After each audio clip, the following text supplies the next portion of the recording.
Good evening, everybody. This is the regularly scheduled meeting of the Somerville Planning Board at 6:01 p.m. on the 15th of December 2022. I'm Mike Capuano. I'm the chairman of the Planning Board. With me tonight is the Vice Chair, Amelia Aboff, the clerk, Erin Chino, and Jahan Habib. And pursuant to Chapter 107 of the Acts of 2022, this meeting of the Planning Board will be conducted via remote participation. A recording of these proceedings can be accessed at any time using the registration link at the top of the agenda that is on the city's website. So my mouse battery is frozen. That's okay. We only have a number of items on our agenda this evening. They are all general business.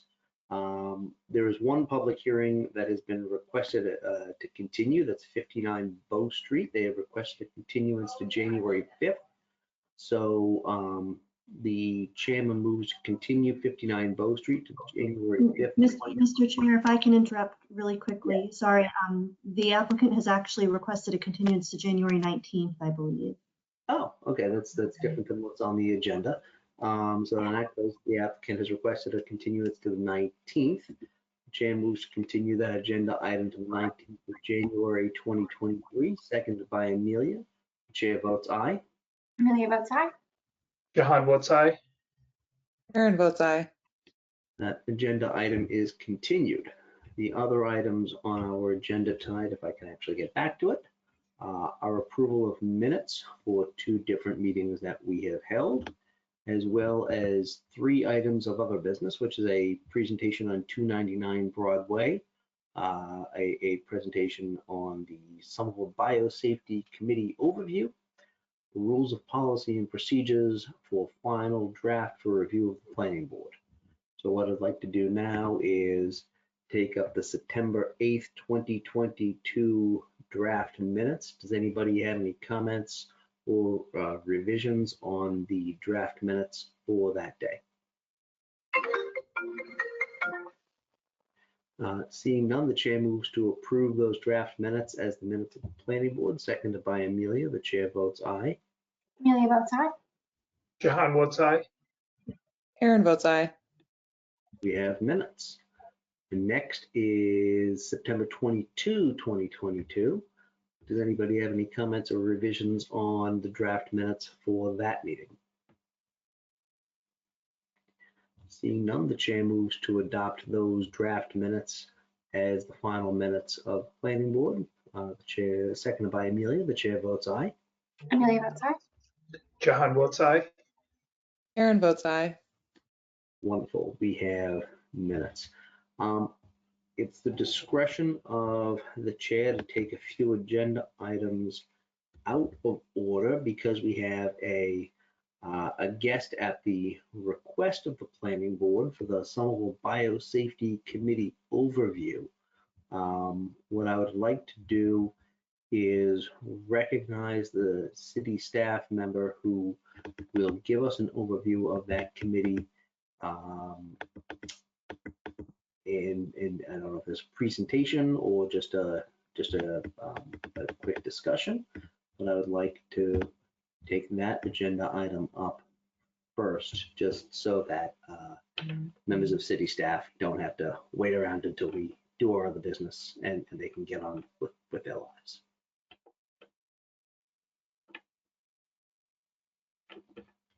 Oh, can everyone hear me? I can see and hear Colin Ziegler. Excellent. Well, thank you through the chair. Thanks everyone for allowing me to be here tonight and discuss a little bit about the Somerville Biosafety Committee.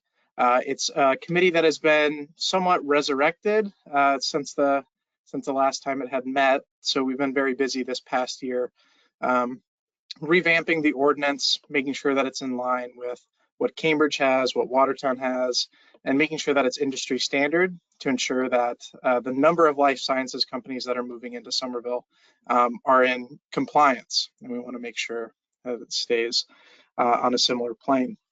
So the full purpose of the Somerville Biosafety Committee is essentially to receive applications, review them for completion, and then review them for the content and to ensure that the research being conducted is in line with the biosafety levels. And I'll discuss about what biosafety levels mean, and ensure that they're complying with NIH guidelines, including the BMBL, which is a document that I highly recommend everyone dive into at some point if you really want to nerd out on biotech work, as well as the National Design Requirements document, which are two standard documents. Can you tell me what BMBL is? Oh, geez. I think it's the biomedical biolaboratory standards. It's essentially the NIH guidelines. Sorry, I might have mixed up my I didn't know it acronyms was there. a city document or where that document came from. Sorry. Oh yeah, no, it's a federal document, and it's a standard document for all labs and how they should function. Thank you. Okay, so as I said, in 2022, we had updated the ordinance. It now includes a number of additional documents that are requested by the committee. These documents are industry standard and also standard from Cambridge and Watertown, two of our neighbors. So it consists of a representative from HHS, from ISD, which I represent, OSPCD, Fire Department, and the Office of Sustainability and Environment. We'll be also adding a representative from Emergency Management, which will be something that will be very valuable for us, just to make sure that if there were an incident, we would have Emergency Management in the loop as well. We're looking for one more community member in Somerville who's interested in biosafety or just biotechnology in general, to come and give the community more of a voice at the table. And we'll be looking to fill the academic expert position as well, hopefully in January, with some members from our friends at Tufts. So big things coming there. Sorry.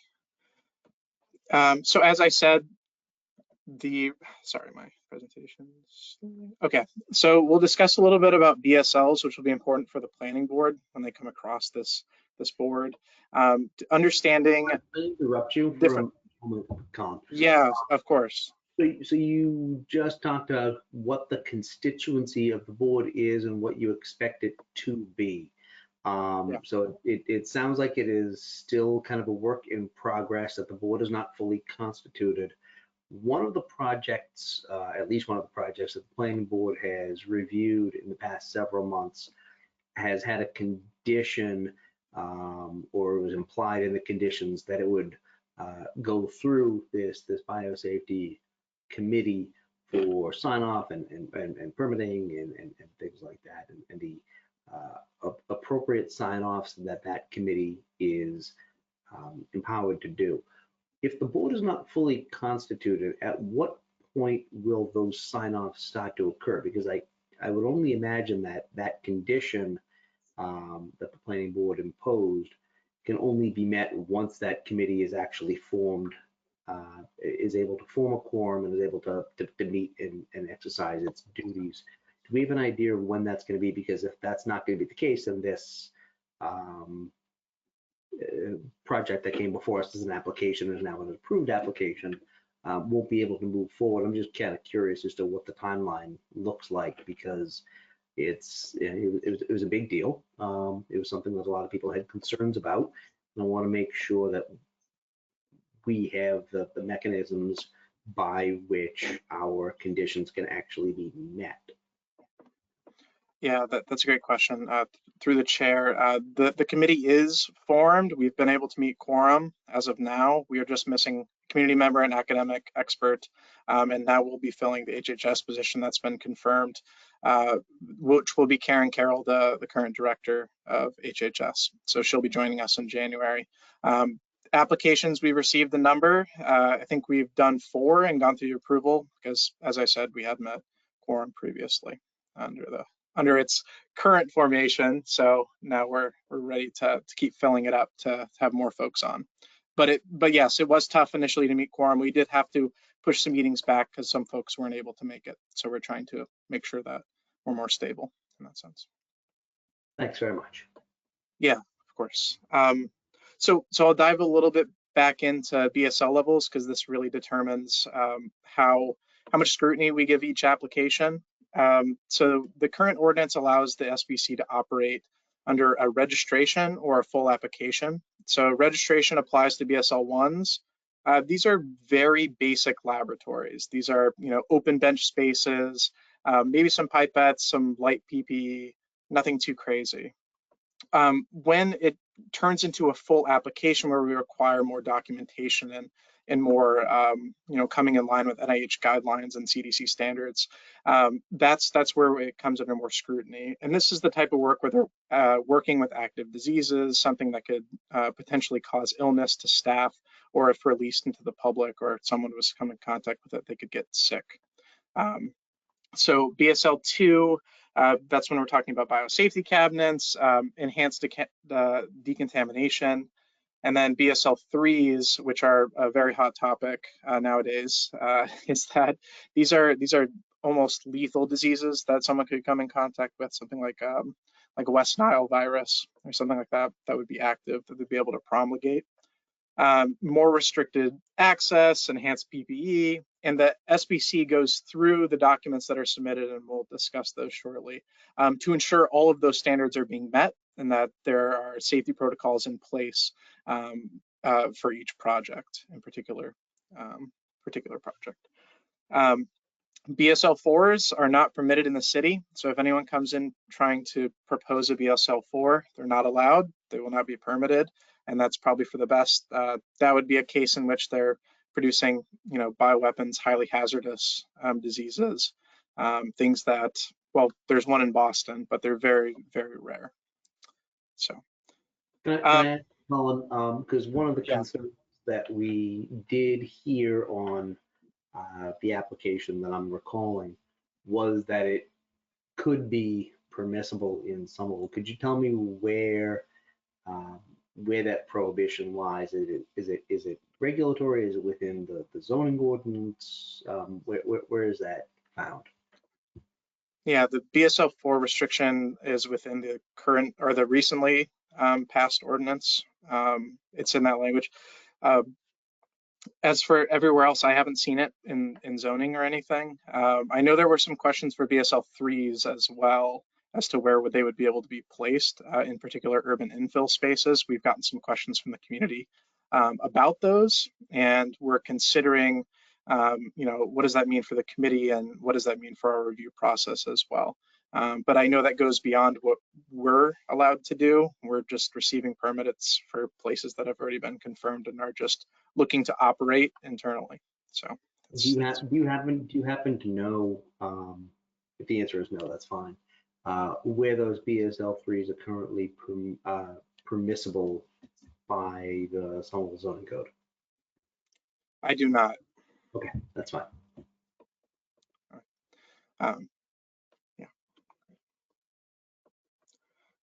So when an application comes into us of BSL 2, BSL 2 enhanced, or BSL 3, the documents that we're receiving are contact information for staff, which are important for city officials to know who to contact if there's an issue, summaries of research being conducted, list of all facilities in Somerville, organisms, agents, and vectors that are being utilized, the scale of work, waste management plans, safety plans, health monitoring, and then training program descriptions, as well as a certificate of insurance.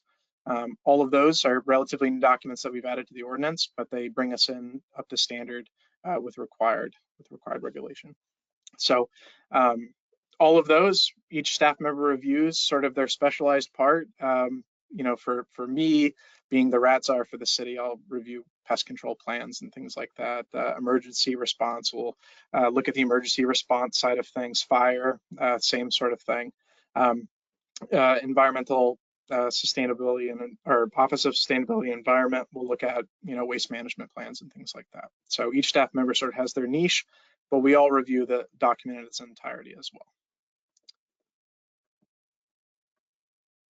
So what the permitting procedure looks like, when the documents are initially submitted, there's a 45-day period.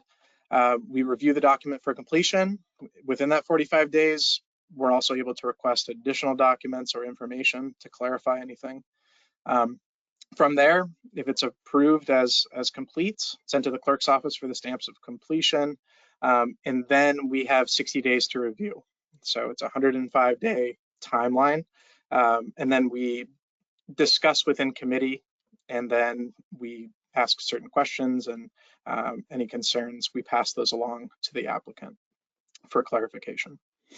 After that time is completed and we approve with a majority vote, we send the applicant the full permit to operate under their designated BSL level within the week. So,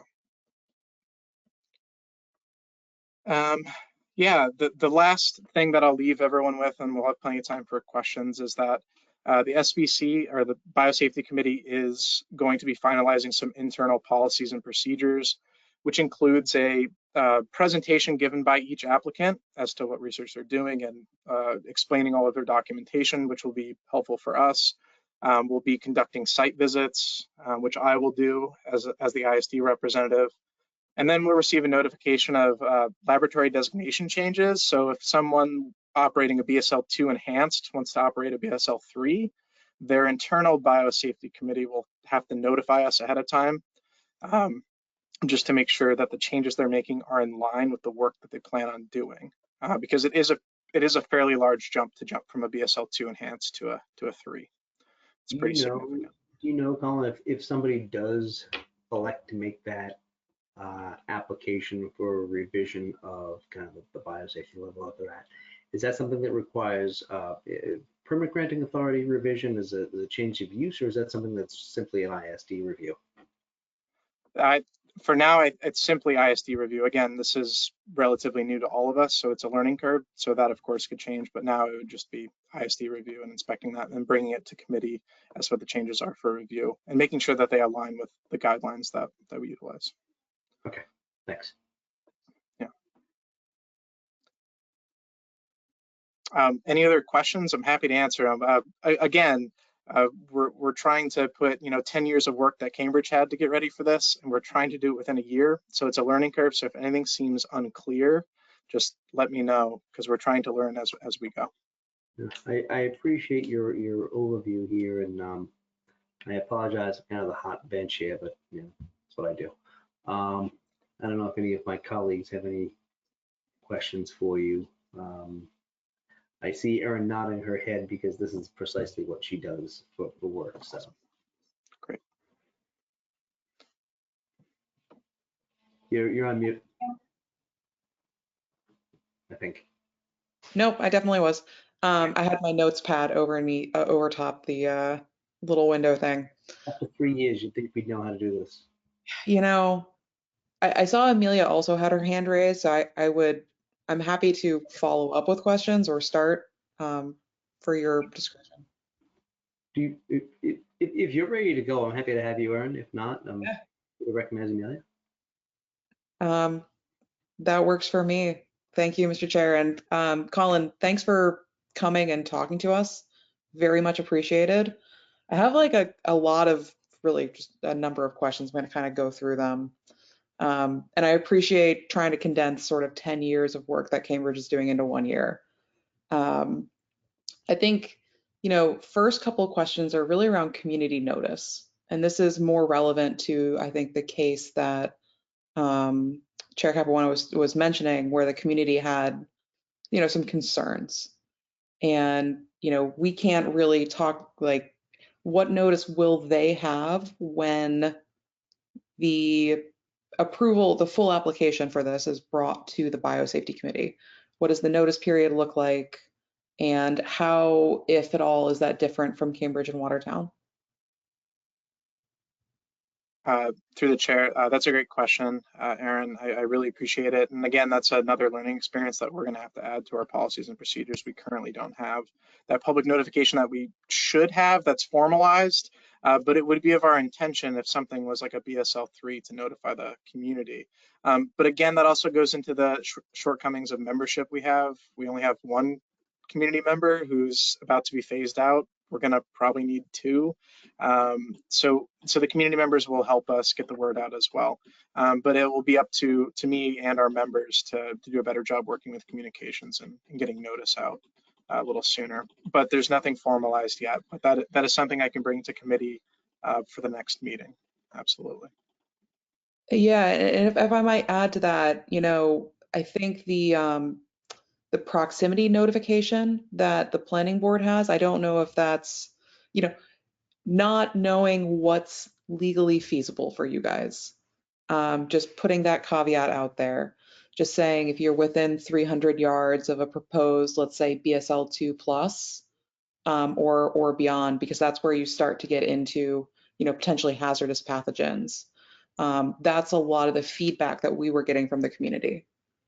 BSL 1, appreciate that it's sort of less of a concern, it being sort of mostly like RNA, DNA kind of stuff, non-replicating. But, once you get into, anything that's sort of a live virus, community notice and community input was something that we were hearing when this application came before us. So just as a note, any of the like notice based on yardage may be something to start with. Maybe a couple other questions, more in terms of enforcement and inspection post-registration. So you mentioned you had both a registration application and a full application. After those have been granted permits, you can only assume that there's, a series of permit validity followed by inspection and, enforcement mechanisms and fines and such. Would you be able to describe what that looks like? Yeah, absolutely. So the renewal period is 1 year. I've already conducted the initial inspection of 3 of the 4 approved. So those have been completed. They're not formal or anything. They were just visits and looking at the various things that need to be in place for their designation, which was BSL 1 through 2. But we'll be following a standardized inspection sheet that Boston uses, that Cambridge uses, moving forward. So the next renewal period, we'll go and do the visitations, and we'll also make sure that the IBC reports, so the Internal Biosafety Committee reports that will be submitted to us for the next renewal, will also be in line with what we see when we get there. So that will be part of the violations. And of course, we'll issue those violations in standardized ISD format for, $300 per violation as the max. So. Okay. Yeah, that's helpful to know, and it's helpful to understand that the sort of permit validity is 1 year, and that there's a sort of a renewing inspection process. And then maybe sort of last question here, and I'll cede after that for now, is how much, and please feel free to say you don't know if you don't know, but this is more on the fire department side. So how much training has the fire department been able to receive as part of this process in terms of both response to sort of non-standard fires, because you have sort of metal ignition sources and they require different mitigation, and also sort of cleanup if, something were to happen, right? Yes, so I actually don't know the answer to that. That would be a great question to forward on to Captain Sullivan. I can absolutely do that. But that's a great point. They'll definitely have to respond differently, that it's not just a standard fire. But part of that is, when they're submitting their emergency response plans, they give sort of an idea of what could potentially be dangerous or hazardous to anyone entering, or what could be ignited in there. Yeah, I mean, it's a lot like an auto shop, right? Standard labs have that same OSHA diamond that auto shops have. So, it's kind of in the wheelhouse of most fire departments, but I would be curious to know you know, if the fire department's doing any re-ups, considering that, you know, more of these might be popping up. Yeah, absolutely. I'll make a note of that. Thank you. I'll pause for now. I might have a few more. I'm going to go through my notes here, but I do definitely want to cede some time back over to my fellow board members.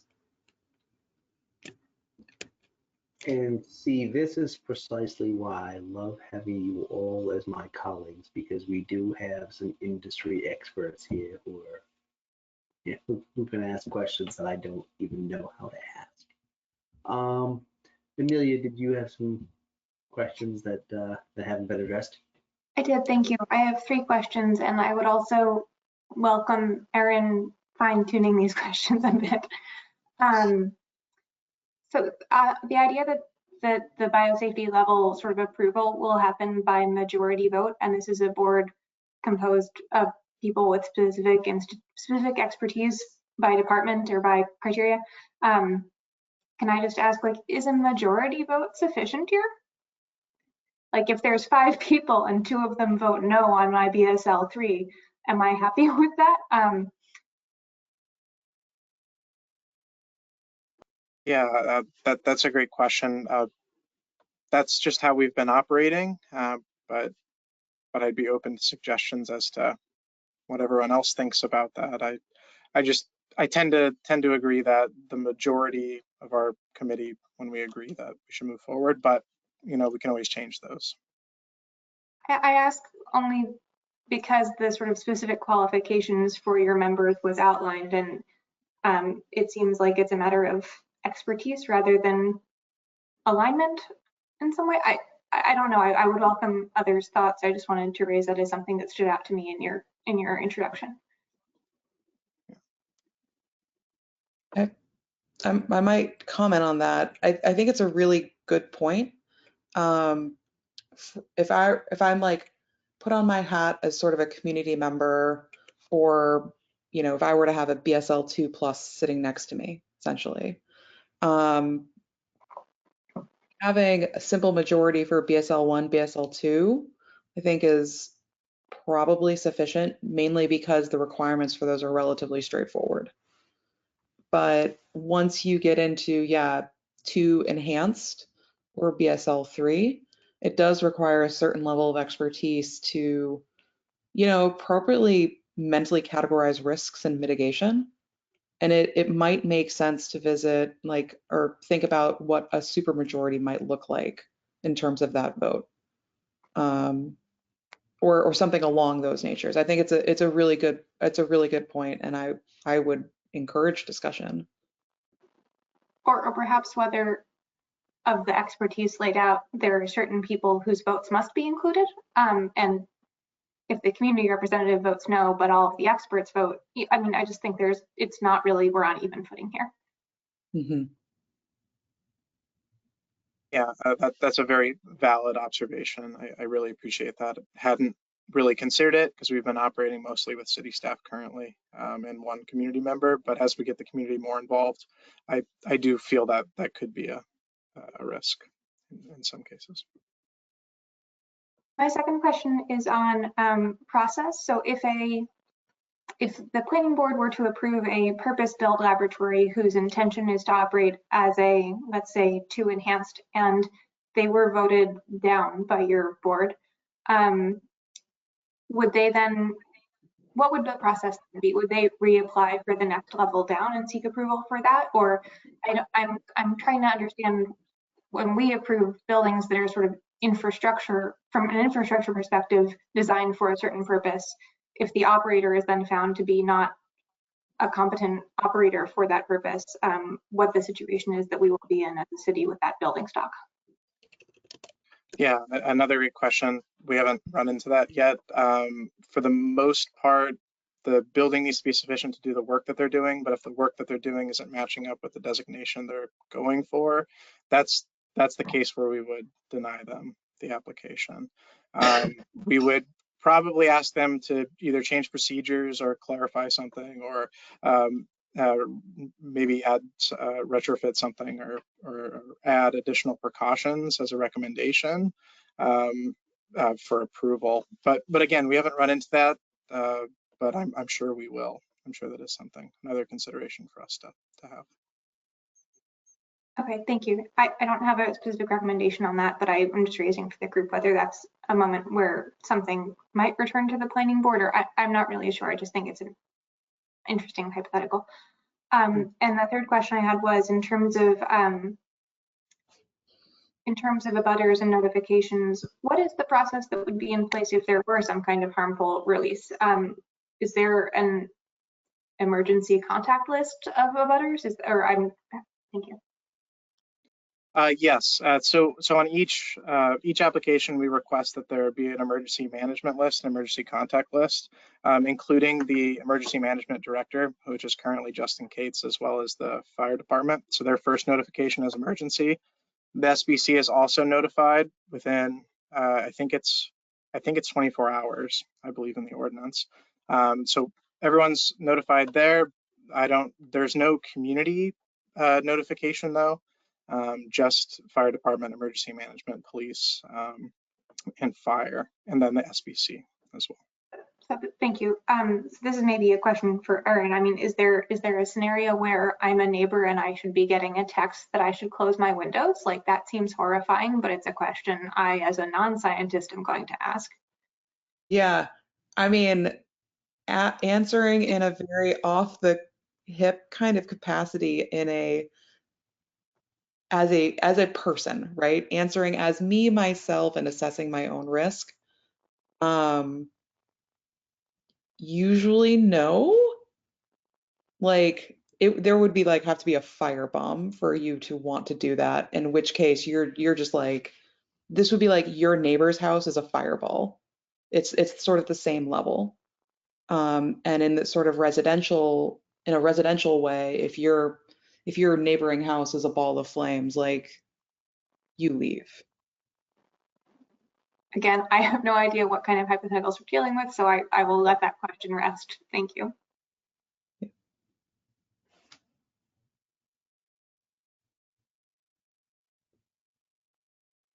I'm finished if Johannes. Yeah, sorry, my mouse has lost a battery, so now I'm operating on touchpad here. Amelia, if you are through, I'd like to recognize Jahan.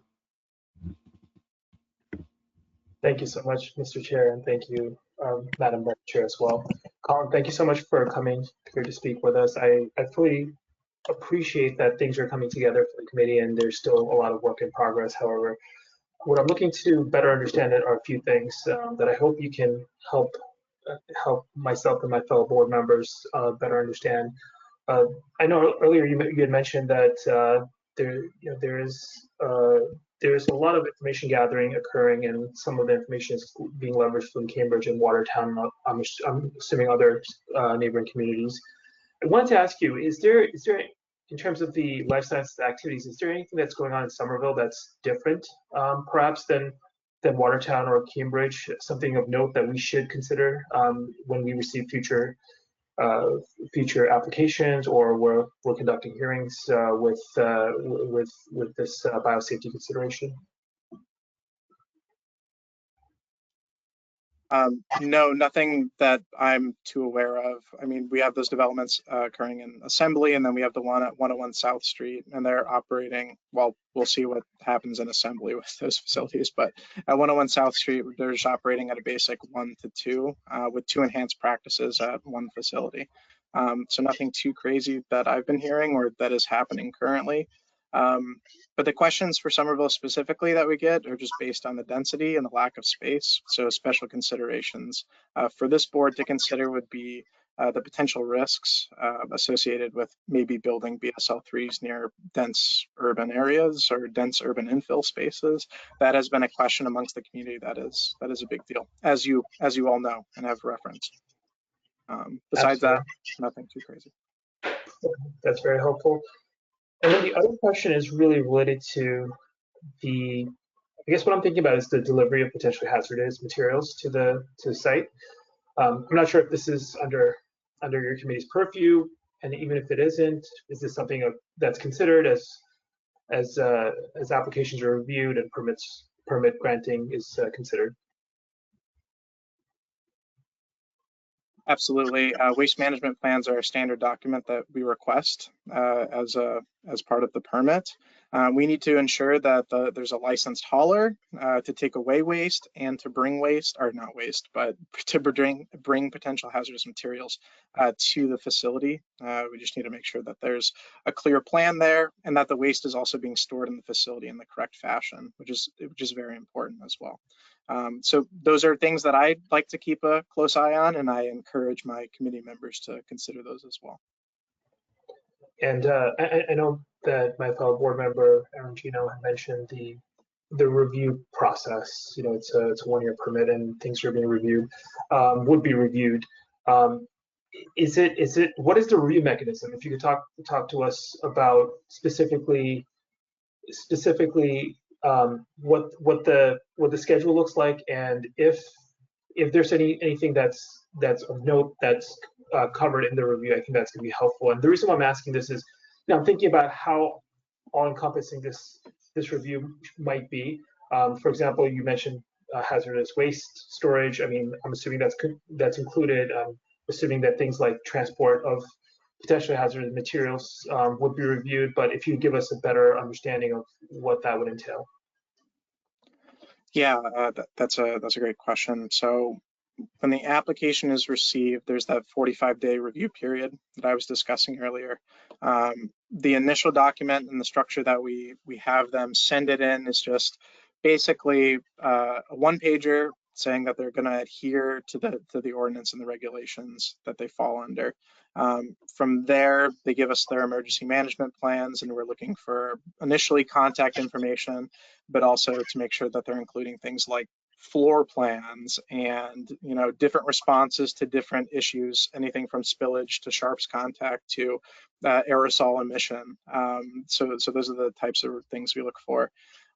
Also, there's a safety management plan, and then as well as the training materials, we want to make sure that they have a regular training program, that they're training folks in what they're doing and the responses that they need to have to that. And then from there, you know, we look at the waste management plans and make sure everything's good there. And then, like I said, insect and rodent control plan, which I tend to gravitate towards for the most part. And then you know, descriptions of each sort of research activity as well, and a risk management assessment, which has to go along with each research type or project that they're working on. It's very helpful for us to understand what things are riskier and what we need to keep an eye out for. And usually questions come up around more risky activities, obviously. But that review process, each person sort of gets the full application. They review their different parts in the application in its entirety. We have a meeting within that 45 days. It's usually actually pretty quick. Usually when we get an application, we're trying to set up a meeting within the next week, or next 2 weeks. Usually I give people more time to review. But everyone brings their own questions and comments. If there are any, we bring those back to the applicant, and they can provide additional documentation, you know, revisions or context.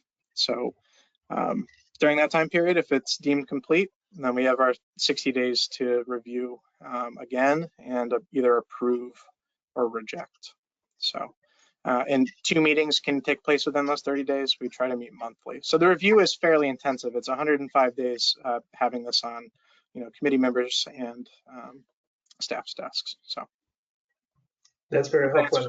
Sorry, that was so long-winded. It's a long process. There are many different parts. I appreciate it. In fact, for me, it's reassuring to hear the depth and scrutiny of the review. So the last item, it's not really a question, it's more of a recommendation or a suggestion, if you will.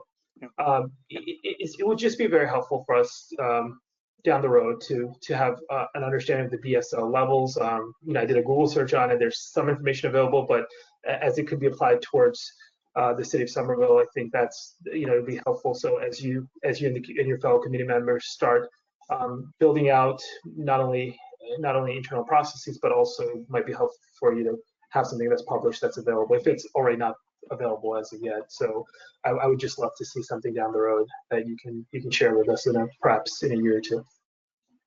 Yeah, absolutely. That's a great suggestion. And just for a note, there's a really great little mini course the CDC provides on BSL levels. It's a nice little teaser as to which different levels and what they mean and potential hazards.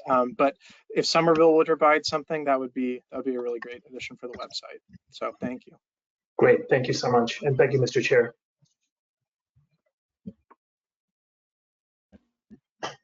Thank you, John. I see both Aaron and Amelia's hands raised. I'm going to go back to Aaron because I saw you. Thank you, Mr. Chair. Colin, I really appreciate the checklist that you sort of mentioned on the application. I think that, you know, really provides, again, like knowing that you're going into that detail is great. And would definitely encourage, and I'm glad to also hear that you've gone through and kind of one for Cambridge and Watertown, right? Making sure that we're reviewing the same kinds of things. And not only is that means that, you know, we're building on their experience, but also it's a format that the labs are used to. So they'll hopefully be able to provide less confusing documentation, which is good for everyone. Maybe a suggestion for sort of community visibility and, you know, or maybe two suggestions, one for community visibility and one for enforcement. First suggestion is if it's possible and not, you know, if it's possible within your purview, to publish the checklist for each application you receive, right? Like we reviewed this, and sort of the findings. I'm almost thinking like those old school, the assembly checklist, the old assembly row checklist that we would have under the previous master plan, where it's like very detailed, table wise of A, B, C, and D, and we did all the things. It's a couple pages long, and I think that would be really helpful for the new applications. Second piece is recommendation or on enforcement. As a planning board member, I think it would make me a lot more confident in the biosafety process to know if there was some sort of basically random audit, you know, because like lab businesses, you put these plans together not to appease the city, but also to keep your workers safe, keep your community safe. Like no one's gonna want to work for you if you have bad lab practices. It's just sort of the rule.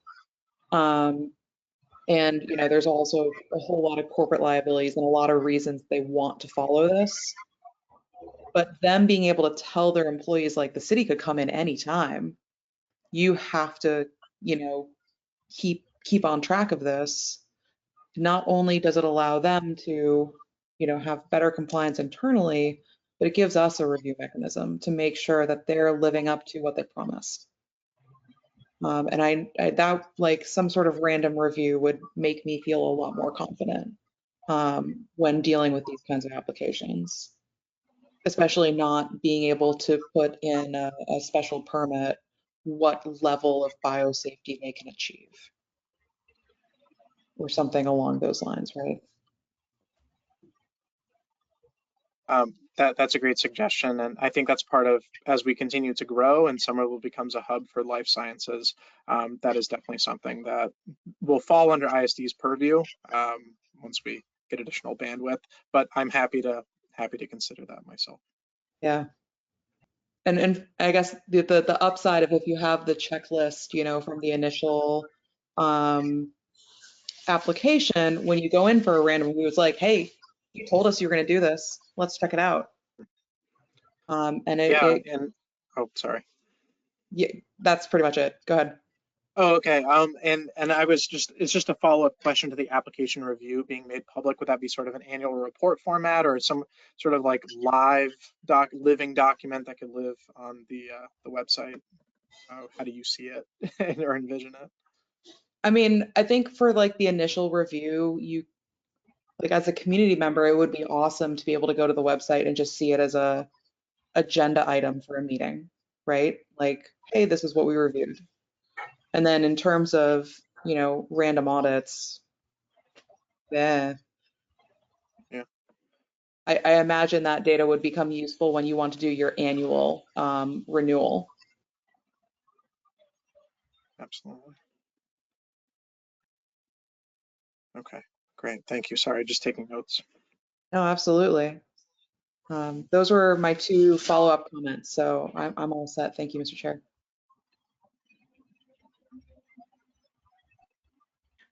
Thanks, Erin. Amelia, I believe you had some additional questions or comments. I had just one additional question. Thank you so much. I'm so sorry if I missed this earlier, but are the meetings going to be open to the public? Yes, the meetings are open to the public currently. They are posted on the website. We're having a little bit of trouble getting some of the recordings on there. The format of the meeting session, the GoTo webinar, was not recording them properly, but we will, starting in January, we'll have that all cleared up and we'll have that all set.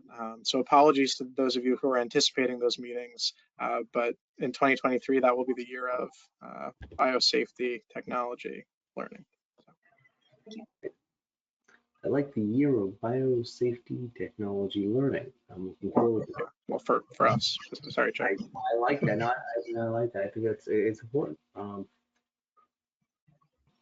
Does anybody else have any comments or questions for Colin at this time? Yes. I have maybe one just suggestion. I believe it's Flagship and 101 South, right? Generally speaking, they're pretty open. You might actually consider just saying like, hey, as a point of learning, can we come through the labs and you show us the kinds of science you do? Their scientists are absolutely like, they love what they do and they'll talk your ear off. And it might be a really, if you would all have time or if it works out and it's not a conflict of interest or something like that. So definitely talk to legal or maybe Mike, someone who knows this kind of stuff. But having a little bit of time in a lab to understand what it's like and, what those safety plans look like in practice might really help you guys when it comes to evaluating. So just as a suggestion, I'll make that one.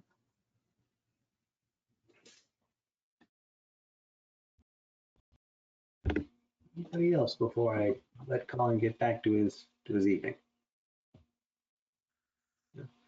Thank you very much for coming to talk to us. It was certainly not something you were required to do. It was a request of the planning board because we wanted some more information about what it is that this board does and you do, because it's starting to become a question for some of the applications that we see. I think it's important for us to know what it is that we're actually conditioning when we say you have to go to your committee. What does that involve? So I guess I have one other question. So both Erin and Amelia had asked about kind of notice issues. Are you required to notice in the newspaper and things like that for hearings, or like what triggers that notice requirement? Because obviously when we have a hearing, we put it in the newspaper and sort of the ZBA and all that, and the Board of Aldermen do. I don't know if you're subject to the same type of notice requirements or if you just send it out to a proximity of folks when it happens to impact them. As of now, we send it through the opens meeting required email, and they set it up on the website, and they advertise it as an event on the page. There's no sort of formalized version of that we have yet, but those are posted on the website, and whoever tracks the events page are they're notified in that way. But we also invite people who are normally attending. There's a few community members who are fairly active in attending the meetings, so they're also notified. But we can get better, and I think that's the intention of. Your answer is fine for now, but if your answer effectively is we talk to the people that usually already go and we do the bare minimum that's required under the law. I think there's some room for growth. Absolutely. Because if I only talk to the folks that are interested in the planning board, I'm talking to 3 people. Most of them are here right now. So if nobody has anything further for Colin, I will let you get to dinner, my friend. Thank you, everyone. Thank you, Chair, Vice Chair. Thank you all so much. This was great speaking with you. I got some fantastic feedback, and I'm looking forward to coming back here when things are more solidified and the Biosafety Committee is more up and running than it is currently. So thank you. Thank you very much. Thank you. Yeah, thank you. Okay. That was helpful. And again, I will reiterate the fact that I am fortunate to have colleagues who know what the heck they're talking about to formulate kind of well thought out questions instead of my generic ideas on what could be made better. I'd like to bring up 299 Broadway.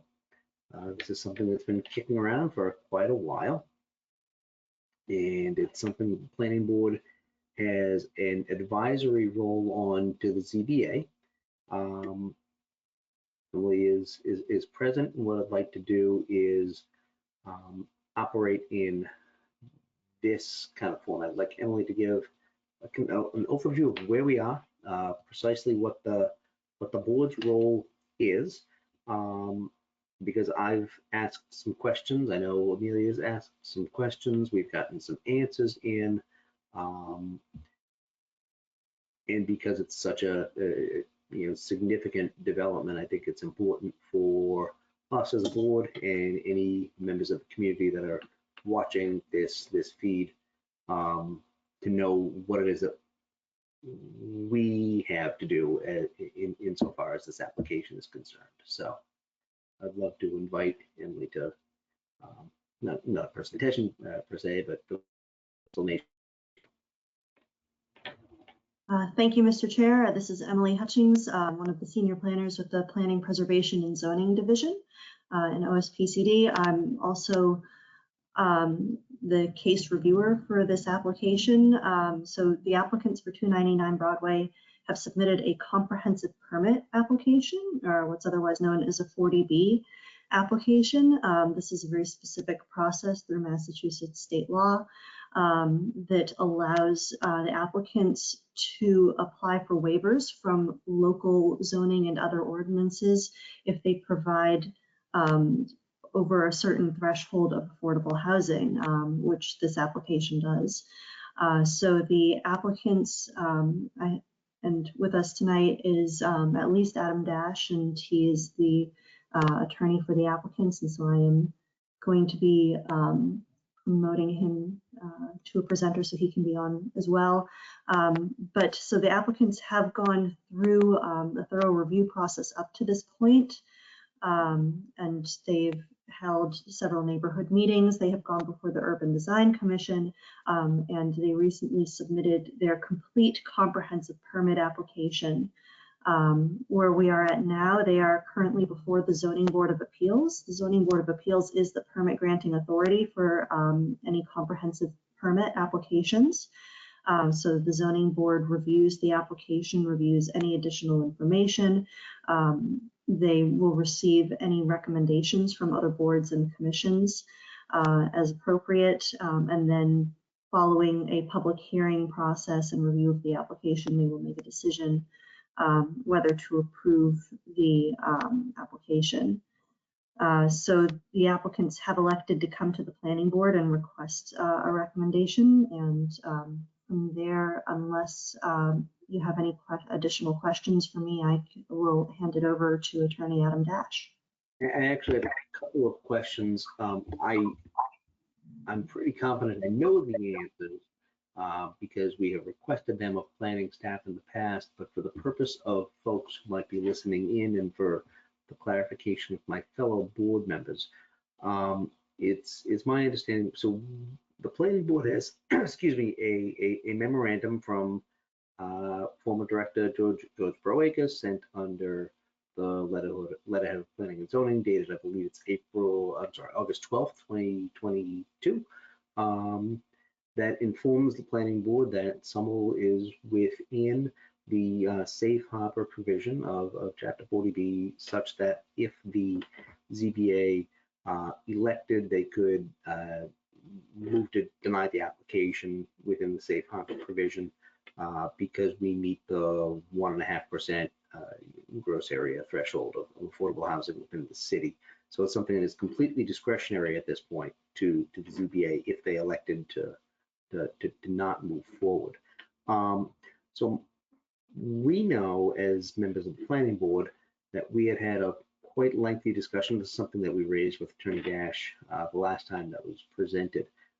We had quite a lengthy discussion about the planning board's previous involvement in the potential development of this before they decided to pursue this application under the auspices of Chapter 40B, and that they had gone through some certain neighborhood meetings and had come to us with a well laid out plan that we're all kind of on board on phasing and things like that.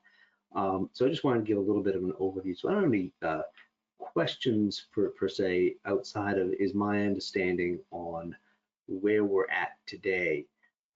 Is that a fair representation of where we were and where we are today and the options that are available to the ZBA as a permit granting authority under Chapter 40B? Yes, so the ZBA did last night vote to authorize the director of OSPCD to submit the analysis that will assert safe harbor. So we will be submitting that to DHCD within the next 2 weeks. And if there is no appeal of that, then the ZBA will be able to deny the application. This is a friendly 40B, so it means that the city is generally supportive of the application and recognizes that it accomplishes numerous goals as laid out in Summer Vision 2040. But yes, denial is an option that is available.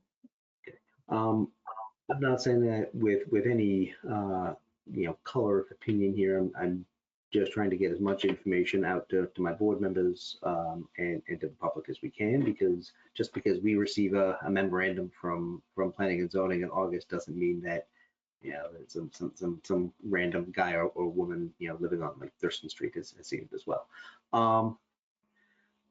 So those are the questions that I have for you, Emily. And while we have you, and before we open it up to some other folks that I know that are in attendance tonight, I don't know if any other board members have any questions for you right now. No. Okay. Emily, thank you very much. Before we hear from Attorney Dash, because we have had a presentation on this application before, and we've had some discussion on it. I have asked, as chairman of the planning board, I have invited rather councilors Wilson and Klingon, who have been involved in the neighborhood meeting process, since this thing has begun, to attend our meeting, and if they wanted to give an overview of the meetings and of their understanding of the neighborhood's feelings on this, I welcome any comment that they might have. Now, the planning board is not the permit granting authority. We have not opened a hearing on this because we are not obligated or able to open the hearing, but prior to, I want to say 2014 or so, the planning board did have a formal advisory role to the ZBA, where we would do just this. We would make recommendations to the ZBA on how they, should consider applications. And what we always did was take public comment. It is completely discretionary as to the planning board's ability to take that comment, but for an application such as this, which is a substantive project that will kind of change the face of Winter Hill, I thought it was appropriate to solicit public comment so that the planning board can inform our recommendation to the ZBA. And the ZBA, and I guess I have one more clarification question for you. It's my understanding that the ZBA has 180 days from yesterday to make a vote on this. So we're not on a complete like 2-week deadline or anything like that. Is that the correct understanding of kind of the timeline that we're talking about? That is correct, Mr. Chair. The legal requirement is that the ZBA make a decision within 180 days of the opening of the public hearing. We are looking at an expedited timeline simply because of the conditions of the project and the needs of the project, but I will let Attorney Dash speak with you about those. Okay. We'll get to Attorney Dash in a moment. But so thank you for clarifying my understanding on the legal timeline for the ZBA to make its determination. It's my intention, because this is a significant recommendation that we're going to be making to the ZBA. I would welcome the comments from Councilor Klingon and Councilor Wilson, but I also intend to leave written comment open, not testimony. It is comment, it is completely discretionary to the public, so the planning board can take an overview of the public's assessment of this application for when we reconvene on January 5th. The ZBA has 180 days, and although the applicant may wish to expedite this, I think it's the planning board's responsibility in making a recommendation to the ZBA to fully assess where the community stands on this application. And I hope to hear some very positive things, and I expect I will, but I think it's our obligation to make sure that the community is heard at every stage in the process. So I'm taking a look now at the attendee list, and I do see that Councilor Klingon is here and he has raised his hand, so it would I think be beneficial for the first meeting for Councilor Klingon to be recognized, that he can make some comment and tell us kind of what's going on his side of the coin. And Mr. Chair, I would just like to note I have unmuted Councilor Klingon, so Councilor Klingon, you will still need to unmute at your end. I was able to make Councilor Wilson a panelist. I was, for some reason, not able to do so with Councilor Klingon, so I apologize for that. That's fine. Thank you, Planning Board, esteemed members. Can everybody hear me okay? I just had to step outside to speak to you all. Yes, really I know you're interrupting another meeting, so we don't mean to keep you too long. That's okay. So yeah, thank you for taking this up, and Chairman Capuano, thank you for taking the community interests as seriously as you do, and just bringing this up before your body. I am Jesse Klingon. I live on 33 Puritan Road in Somerville, Ward 4 City Councilor. And as far as this project goes, I just want to say that I have not gathered only positive has come from the community as far as this project goes. And I can say that there was just meeting after meeting, ever since the potential urban renewal. Like we have email lists that include, anybody who's been interested in this project.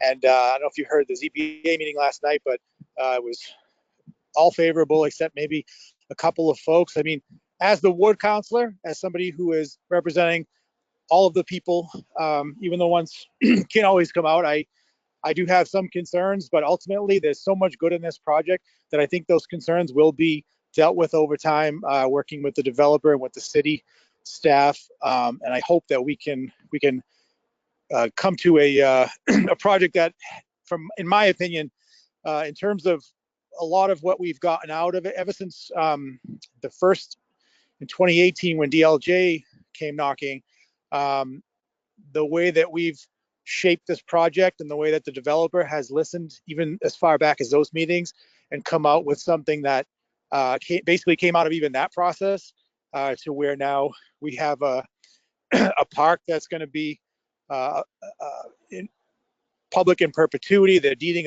one of the lots to us. There's many different benefits that are coming out of this.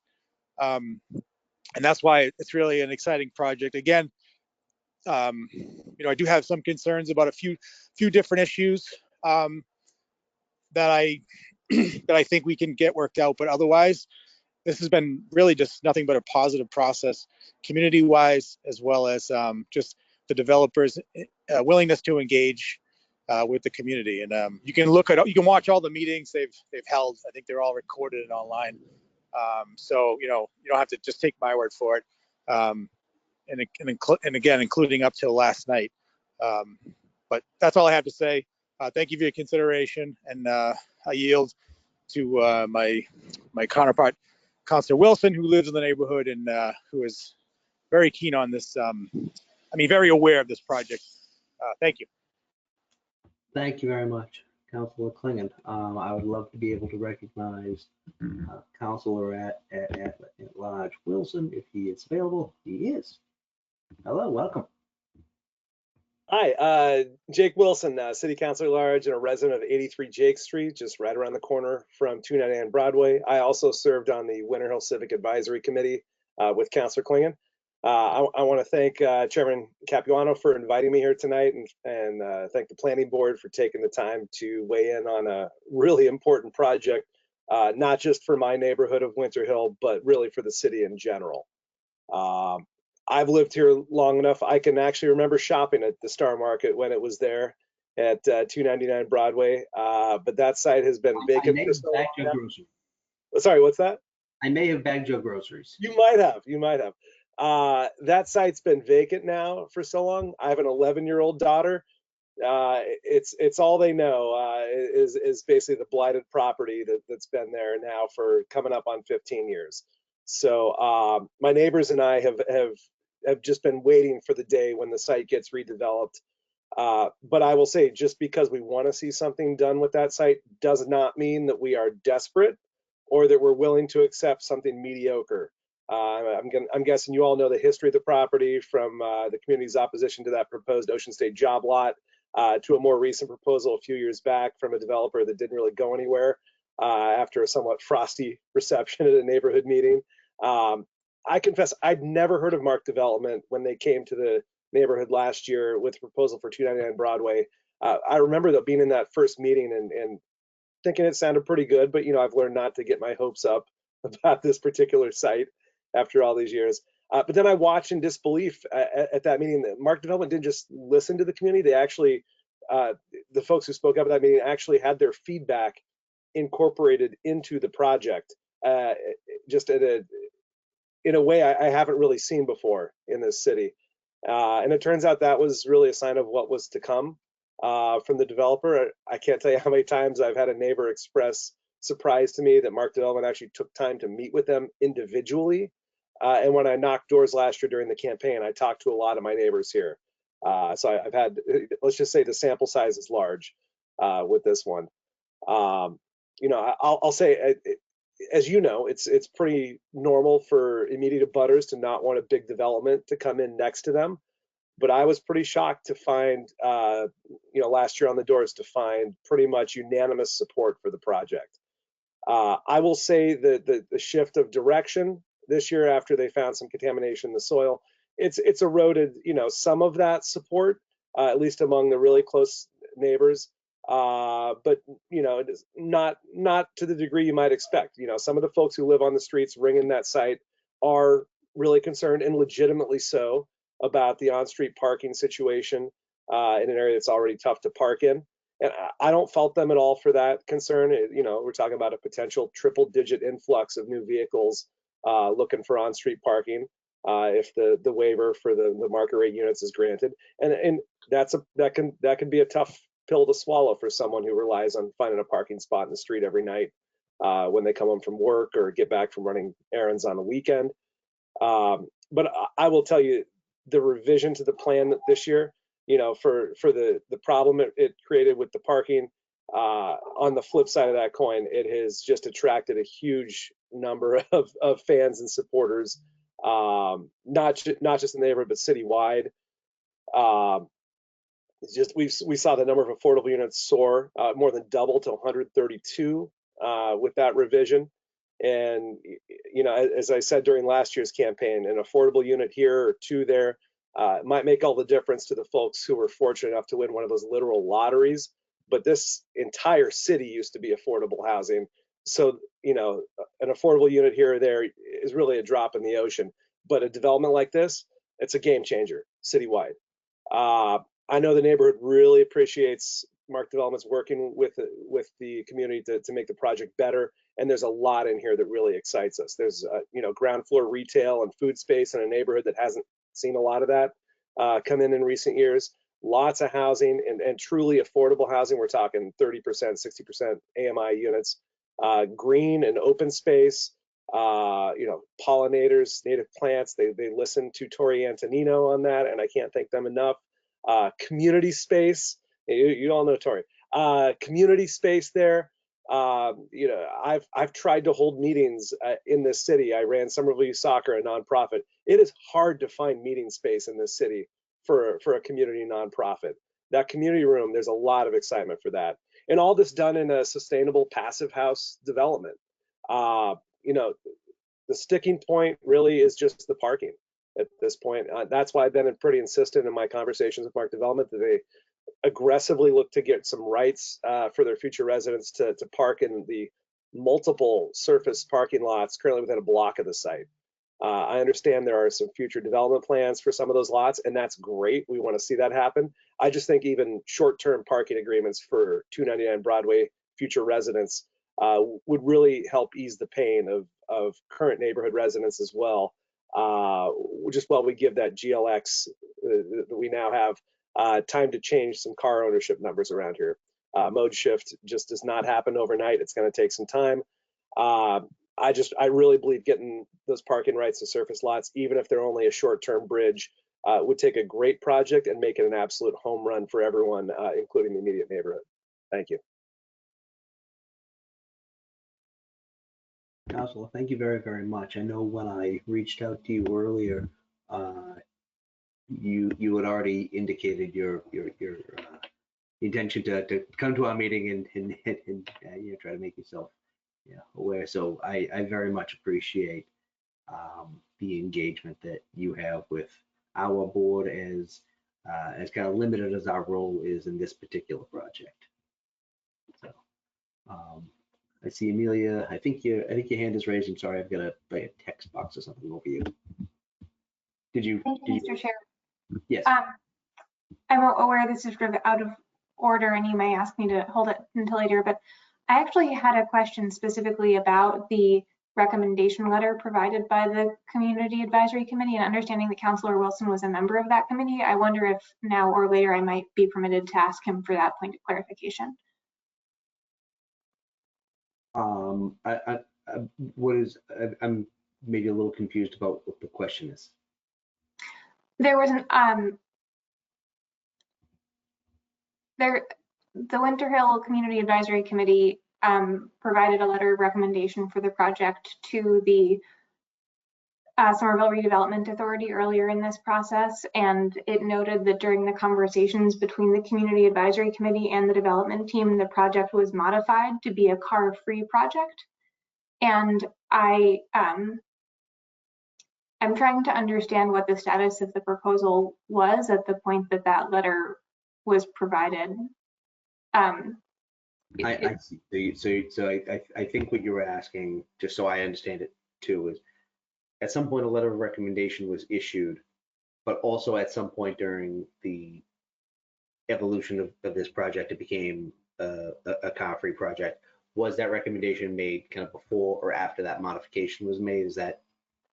Yes, I'm I guess looking for confirmation that the letter that the letter of recommendation reflected the conditions that are still in the proposal, because there were a few changes made over the course of 2 months over the summer. And I was just unable to track the iterations of how they moved in parallel. I got a question, and I don't know if Emily knows the answer. Yes, Mr. Chair, thank you. Thank you, Vice Chair Aboff. The application was still car-free at the time of the Winter Hill Community Advisory Committee's letter to the Somerville Redevelopment Authority.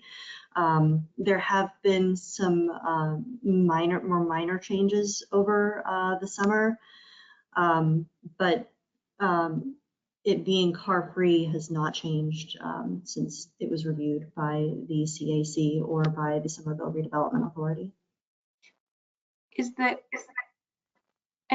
Was car-free at that point? I'm sorry, I can get into this. That's more appropriate. But, I'll hold that. Thank you. Does anybody have any comments or questions of Emily or of the counselor? He is still here before we open it up to Attorney Dash. Okay. Seeing none, I do want to thank the counselors for addressing the planning board. I think it's very helpful always to hear our elected representatives in both, their assessments as elected representatives, as well as their conduit for public comment and sentiment. So I very much appreciate their time this evening. I know they have other places to be. So that being the case, I would love Adam to recognize you. I don't know if you have a formal presentation. We've already heard from you and the client, but I'm excited to talk to you again this evening.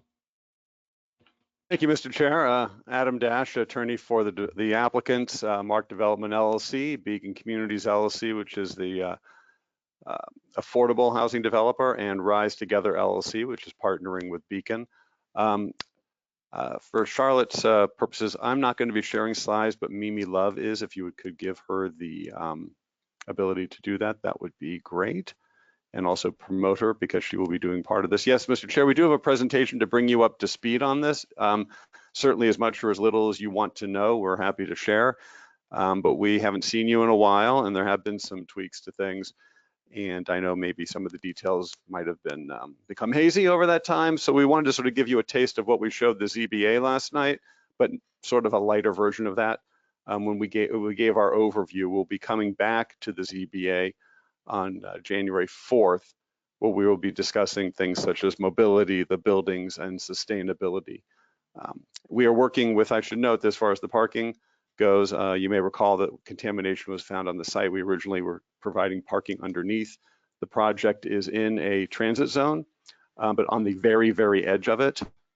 So we are not allowed to have parking passes on the street, but we were able to do parking underground until we found the site was contaminated. And so then we had to take that away, and we are seeking some parking passes, 78 parking passes. But we are working with mobility right now to disincentivize the use of those, and we'll be coming up with something that we'll be discussing further on January 4th, and certainly can talk to you about on January 5th. Mimi Love is here. She's the architect from UTL for the project. We also should have Robert Korf and Damian Chaviano from Mark Development.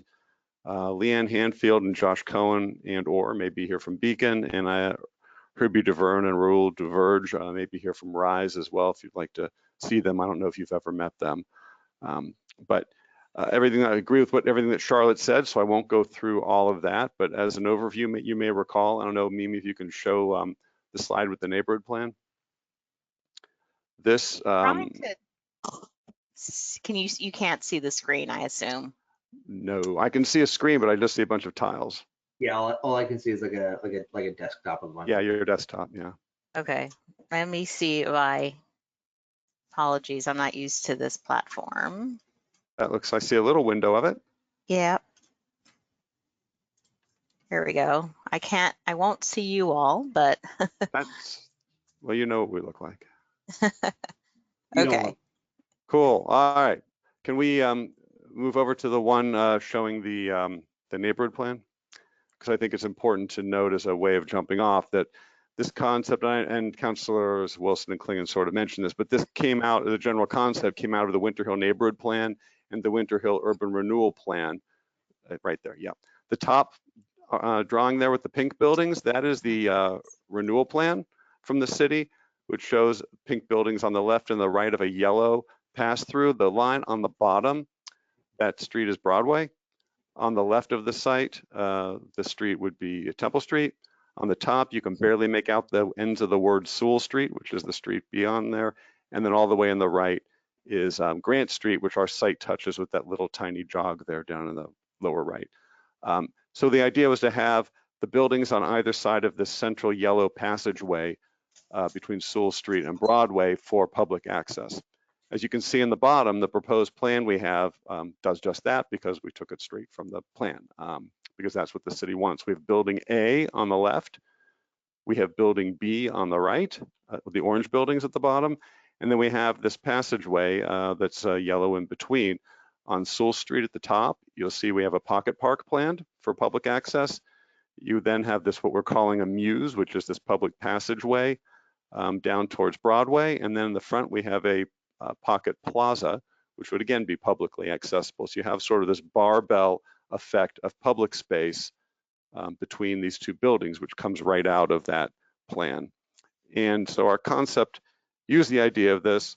And then we also have a community room that we're proposing, which would be in building A facing the pocket park on Sewell Street. And Mimi can go through these in more detail.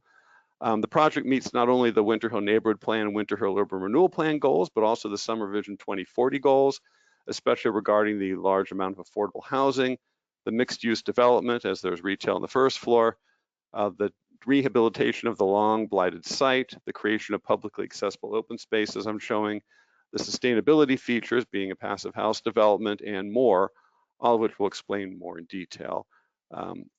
As I said, as Charlotte had said, this is a friendly 40B project, which is going to require a number of waivers from the ZBA.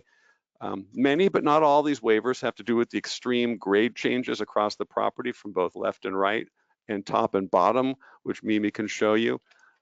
There are some waivers that are due sort of the innovative approach we're taking to the project. As Councilors Wilson and Klingon stated, we've been through a very rigorous public process. Can we show the schedule slide, Mimi? Go back. I believe it's one. Yes. Mm-hmm. We've gone through various city boards and committees. There you go. Over time, I won't go through all of them, but there have been a ton of them with the Winter Hill Civic Advisory Committee, the Somerville Redevelopment Authority, the Urban Design Commission, the City Council, the Planning Board, and numerous city departments. And I do want to thank Councilors Klingon and Wilson for the heavy involvement in this. We also went through a process to change the zoning for the site. You may recall that if you want to go to that slide one back, Mimi, which changed the site to the MR6, MR4. On the right, you see where it is now, the MR6 and MR4 with the red pedestrian street district that wraps around on Broadway and Temple on the bottom and Temple Street to the left. It was MR5 and MR3 with the pedestrian street district going all the way to the NR portion on Temple Street. It's been rolled back a little there, as Mimi is showing there, to allow some access and uses on that street. And then you can see the square along Sewell Street with the red dotted line that's in the NR district. That would be the Sewell Street Park that we're proposing. And then to the right of that, we also own, we'll be owning when we buy this, that little jog there, which is an empty lot, which is what councilors were discussing. We would be deeding that to the city for affordable housing development as well as part of this project. So I would like to reiterate that we are asking for the waiver for the 78 parking spaces due to the contamination that we found. I would note that Walgreens, while they are currently active on the site and would go away off of this site, that they are relocating to their former location about a block or so up the street next to the Winter Hill Bank Loan Center in the little shopping plaza. So the neighborhood is not being deprived of Walgreens. They are moving back to the old location. Also, I would note that we do not own the corner. If you want to go to the site plan, the next one after this, Mimi, after keep going forward. I just want to talk about the corner real quickly so that we don't, just so we're clear and we remind everybody that we do not own the corner where the Winter Hill Liquor Store is. There are two buildings on the corner. Oh, I'm sorry. Apologies, my internet, I think, is still, sorry, there we go. Yep. You can see here on the left, this is sort of the site. You see Temple, Broadway, Grant, and Sewell wrap around the project. On the lower left is that white area. That is not our property. That is owned by two different owners. There are two different buildings there. There's a barber shop in one. The liquor store with the billboard on top is another. We don't own that, so we're not including that here, just to be clear. That is part of the urban renewal site that the city did. Adam, can I ask you? Yes. Is there any hope that at one point someone in your client's universe will own that? Because clearly it's completely incongruous with what's being proposed here. Absolutely, Mr. Chair. Yes, Adam Dash again. To answer that question, we back up a second. That right wrapping around that building, we do own. You see that parking lot and the driveway, that is part of our property. So the idea is, and we're designing this so that we can carve that off and deed that to the city if the city were to take the corner. The corner is part of the urban renewal plan. The urban renewal plan is larger than just our site. It includes the corner. So if the city were to ever, the SRA were ever to act on the urban renewal plan on that portion, then we would be able to include that parking lot area, which is one of our lots. That's why we're keeping it in our plan as a separate lot, to provide that flexibility for development on the corner, which of course we would very much like to see, as opposed to what's there. But we're only buying what I'm showing you that we are buying. It's just not for sale. So, but yeah, I guess that is a future question that we could have. Can we just go back quickly? Sorry, the slides are in an order from last night. If you just go back a little bit, I wanted to show the renderings just to show the board real quickly where we came from and where we went to. Then go back one more. Yeah, this was the original set of plans that we showed the public at the very first neighborhood meeting we held, August 18th, 2021. And since then, we've, as the counselor said, we've talked to everybody. We've taken all of that to heart, and we have revised the plans. We go forward one. You can see on the left there, right there. On the right there, you're looking at building B. To the right, you're standing on Broadway here looking at it. You see that Muse, you see the plaza there, the public pocket plaza, a little sort of left of center. Straight back to the left of that is that Muse that goes back towards Sewell Street in the park. On the left, you're looking at what's the edge of building A. And this all comes out of a lot of work with a lot of boards, committees, and the public to come up with a plan that we think is greatly improved from that process over this long year and a half that we've been working with everybody in a very collaborative and very positive way, which last night, if you wanted to watch the video, the Zoning Board of Appeals hearing, we thought went very, very well. It's a lot of great support. And for a project of this size to, like that, we are very, very pleased that it's moving forward in this fashion. I would note, and I don't know if you realize, all the documents that we filed, including our detailed parking studies and everything, are on the city's website. If you haven't seen them, we've been as transparent as can be, providing everything to anybody that anybody wants to see. Mimi, do you want to walk through where we are here as an overview for the board, just to show them where we've come? Sure. I think there's a little bit of a lag, but I'm trying to stay up with the slides. So just to remind everyone, I'm sure you're very familiar, we have Broadway. This pink tone is the site of where we're located. The major street is Temple, and then we have Marshall across the street. These two concentric circles are just describing the walk shed. So within a quarter mile is this walk shed. And then we have, at the edge of that half mile, we have the new Gilman Square within that half mile walk shed think Marshall is our best path from the site to the news station. Just a view of the existing condition. This is looking down Temple Street, and we're along Broadway. This is the former Star Market liquor store, and in behind is the Walgreens, but it's mostly a large impervious parking area. This is at the bottom of, Broadway, the former Star Market, Winter Hill. And one thing just to know, there's just a pretty big grade change that we have to navigate along this road, this street, which is 13 feet. So this is the impervious area along Sewell Street. This is where the new proposed pocket park will be, and looking across the street at the Fabric. And now the plan of the existing condition. So this is where the liquor store is, Temple Street, we have Broadway, Star Market, Walgreens. We're really taking a site that's pretty much a large impervious area and really creating a condition that'll be much improved, we believe. A big important element is just to have that through connection so that we connect what is now a pretty important bus location to Sewell. And just to know, there's also a grade change of 11 feet that we're navigating from Broadway to Sewell. I won't go into too much detail because you're correct in that we have presented this before, but I do want to just remind everyone of the major elements: the pocket park along Sewell Street, the Civic Plaza at Broadway. Building A is along Temple with its main entrance, and then Building B is configured along here. The main entrance into Building B is off of Broadway. We do have secondary entrances into the building, Building B and Building A, and they each have a dedicated courtyard as an amenity space.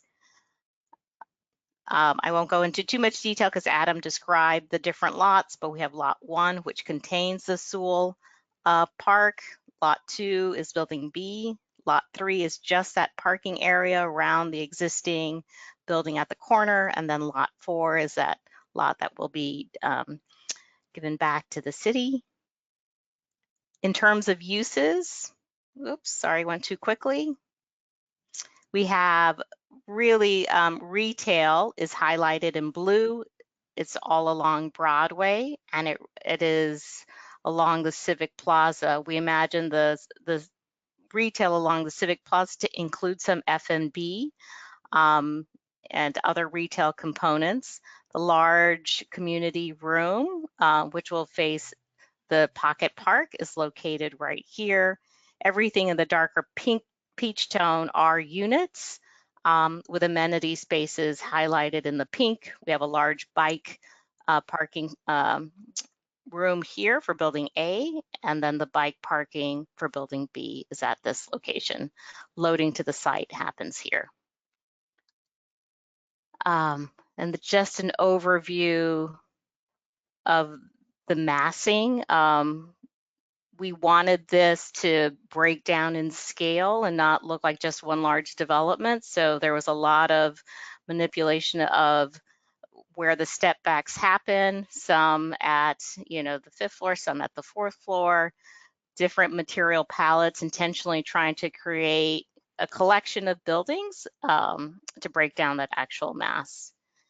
And very important for us to break down the scale as we get closer to the residential fabric. So you can see the lower buildings, the different materials. This is a view from Temple and Broadway.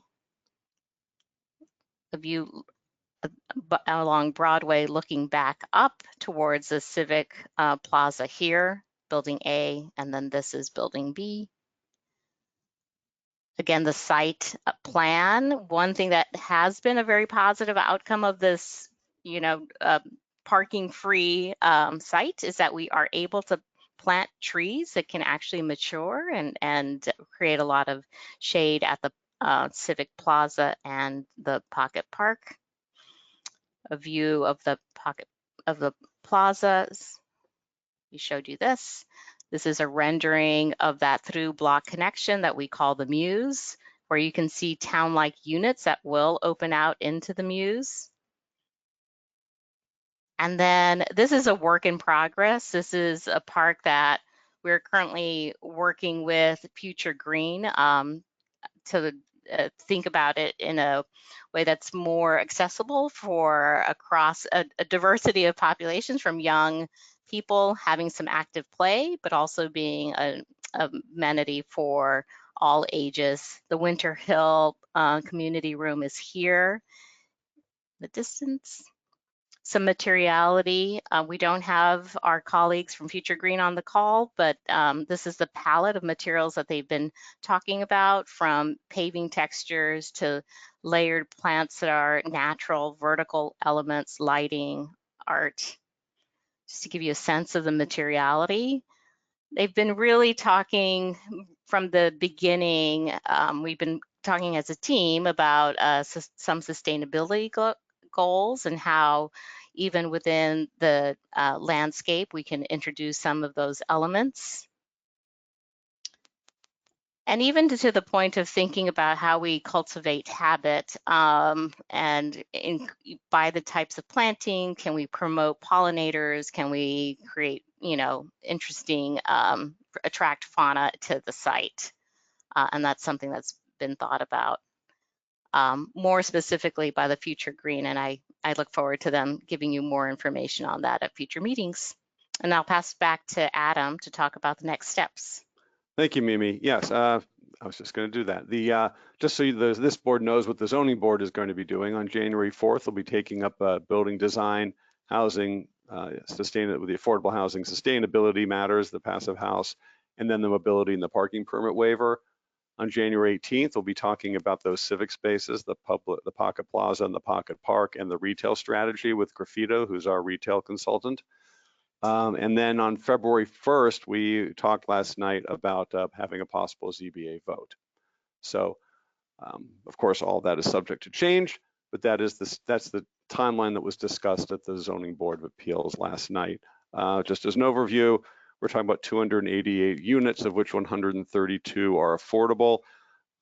Keep in mind that the affordable units tend to be larger. There are more of the 2 and 3 bedroom family size units. So while it may be that there are more of one type of unit or the other, as far as square footage goes, it's fairly even, because there are fewer of those affordable units, simply because those units are larger as opposed to market units, which would be more studio and 1-beds.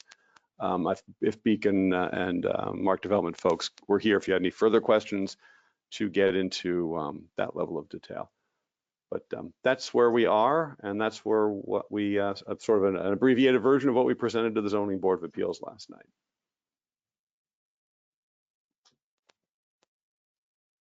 Should I stop sharing my screen, or? Oh, sorry, I keep forgetting that my mouse battery died, so I keep having to go back to. Thank you very much for your presentation. So I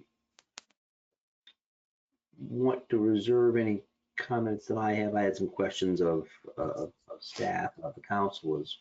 I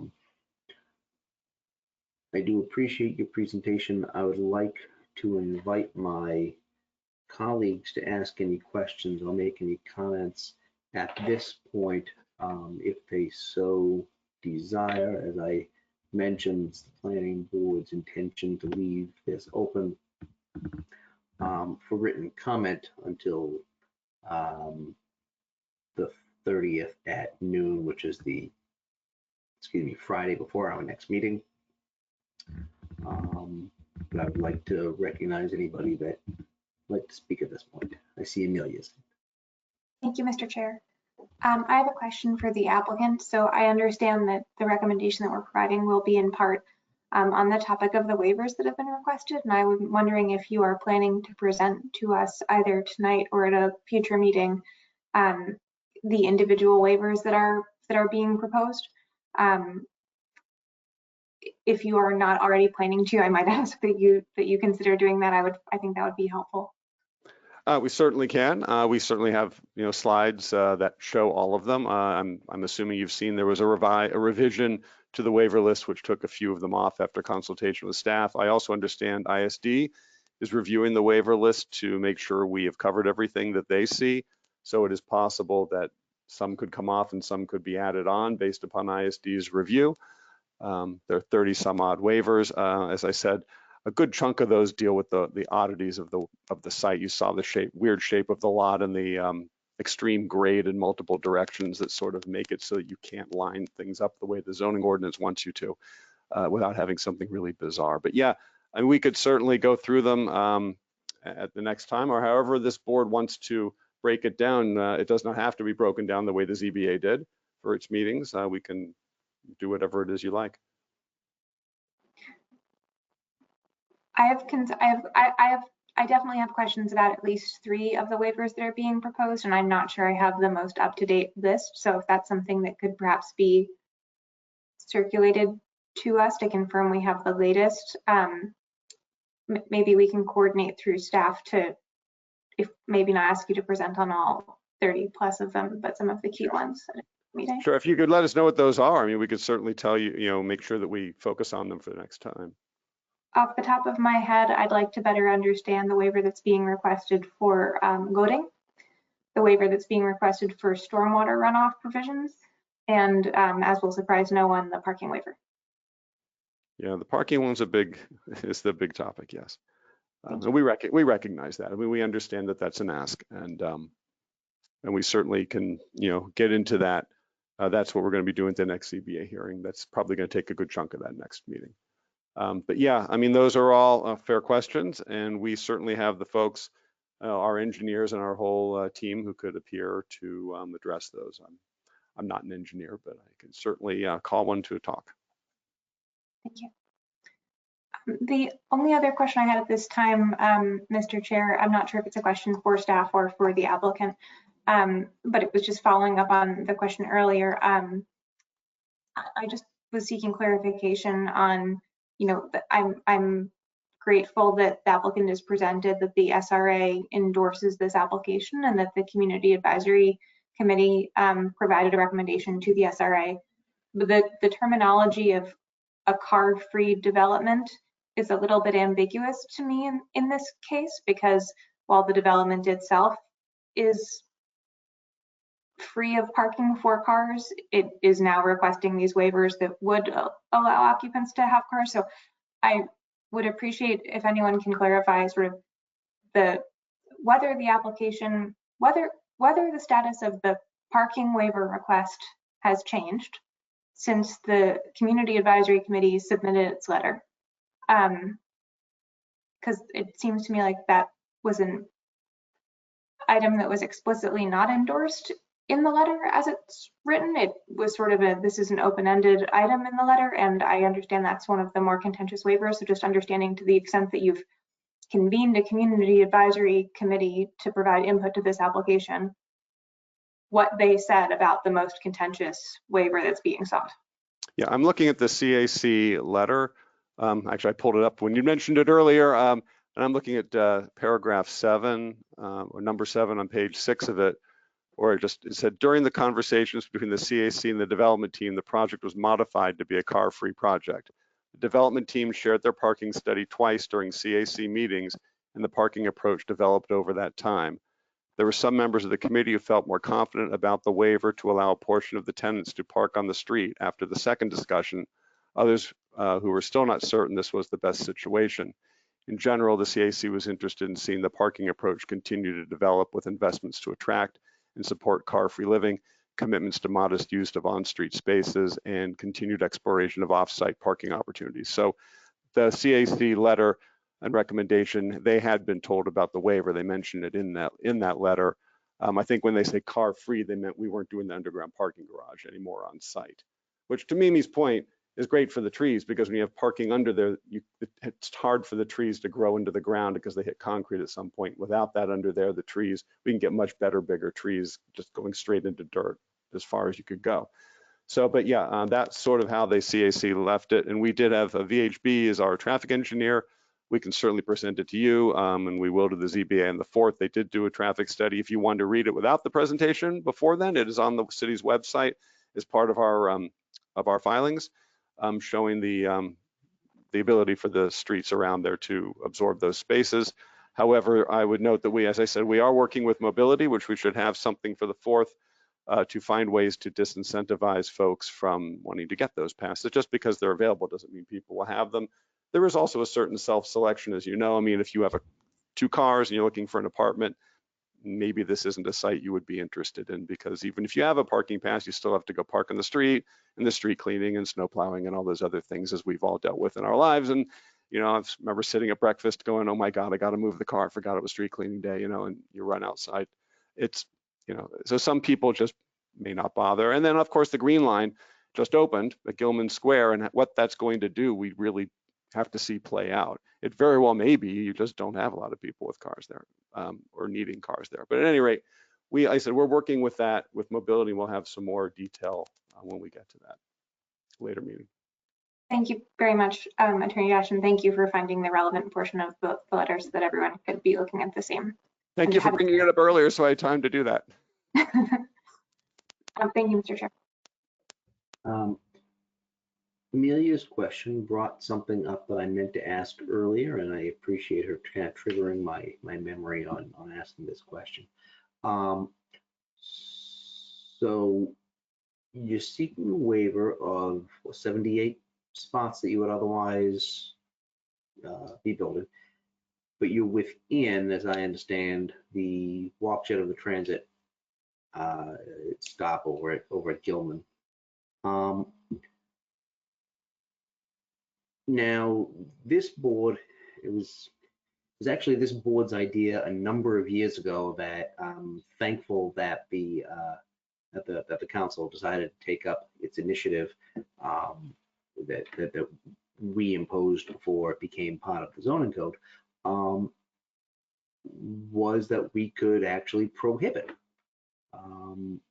residents of developments that were seeking to do 0 parking within a certain walk shed of a transit development from ever getting residential stickers. Because if what you just said, Adam, is true, when we're trying to disincentivize cars and nobody's going to have them, if you have 2 cars, you're not going to live here. If all of that is true, which I'm not always convinced it is, I've only actually had one developer who's actually, you know, honest with us on the use of cars and the fact that people actually do have them and use them in Somerville, outside of the people that actually live here. Is this something, and I guess this is more of a question for maybe Emily, is this something that we can make a recommendation to the ZBA on? Is, look, this is the condition that we usually impose when it comes to a waiver, deny the waiver, but instead impose this condition saying, if the neighborhood is really on this sticking point, is no, we don't want an additional 80 cars trying to block up our streets, which, by the way, a ton of parking has been taken away on Broadway and Wood Hill with this bus lane thing that has 1 bus every hour. Is this something that we can recommend a condition to the ZBA to say, okay, you're within the walk shed, you don't want to have parking, you will not have parking? This is Emily Hutchings, PPZ staff. Yes, Mr. Chair, that is something that the planning board could recommend. I would encourage the board to review with the applicant why the waiver was requested in great detail before making that recommendation, or before, and as you consider making that recommendation, I should say. But it is certainly something that you could include in your recommendation. Yeah, okay. I anticipated that was going to be your answer, but I just wanted to clarify, because this is a somewhat of a different role from the planning board's usual purview. I would note, Mr. Chair, if I may, that the parking waiver is not something that we have to have because of the capital markets and the funding for that project and the nature of the project. That there's no way for us to get the funding for it, from what I'm told, without having some level of parking. And we've knocked down the request for the parking passes from a higher number we used to that we were initially looking for, but we don't believe that we could really do this project without that. So it's sort of a situation, and a lot of members of the public mentioned that last night at the zoning board, that you know, there's so much good with the project and nothing's perfect, and they don't want to throw the perfect out for the good, and that this project is phenomenal in so many ways that if this is the price of it, that, you know, a lot of people seem willing to take that. But I understand that it's obviously a big ask. We know that. It is, and obviously we're not the permit granting authority. It is always a big ask when folks come to us with a large project or a medium-sized project that's going to have an adverse impact on a residential neighborhood when it comes to vehicles on the street, which is why the planning board has, over the last several years, adopted its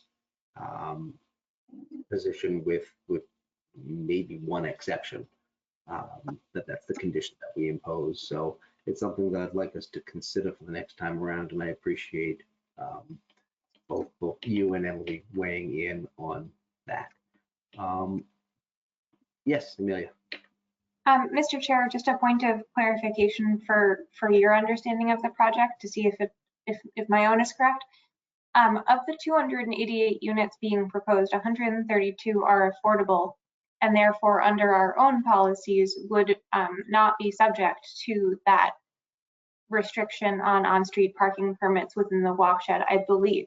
So I believe the 78 spaces for which a waiver is being proposed are for the market rate units and are in addition to 132 affordable street parking eligible spaces. I don't know if that changes your thinking in any way, but that's my understanding, and I'd appreciate if Emily or the applicant might be able to confirm. I just want to, I appreciate you making that distinction, Amelia, because I know I've raised it to you in the past as well as the board. Every time it comes to the parking needs for residents and affordable units, it used to be affordable units don't have as many cars, so therefore we don't need to build any parking. And now it's, well, people in affordable units tend to need cars a little bit more because of where they work, so we want to make sure that we get an exemption from any parking relief that we otherwise might get. So it always struck me as interesting, the change in the narrative as to how people wanted to address that. So I will certainly let Emily and or Attorney Dash respond to this question. Well, I could go. I guess the affordable units can apply to the traffic under the Traffic Commission regulations. Affordable units can apply for a hardship, as can handicapped folks and others who may need parking passes on the street.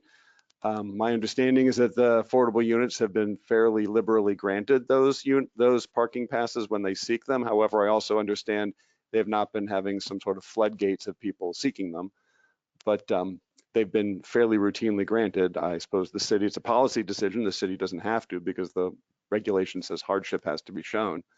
Whether being an affordable unit resident is a hardship or not, it's not a policy decision for me to make, but the city has certainly been, I guess, taking the position that if they apply, that they can get them.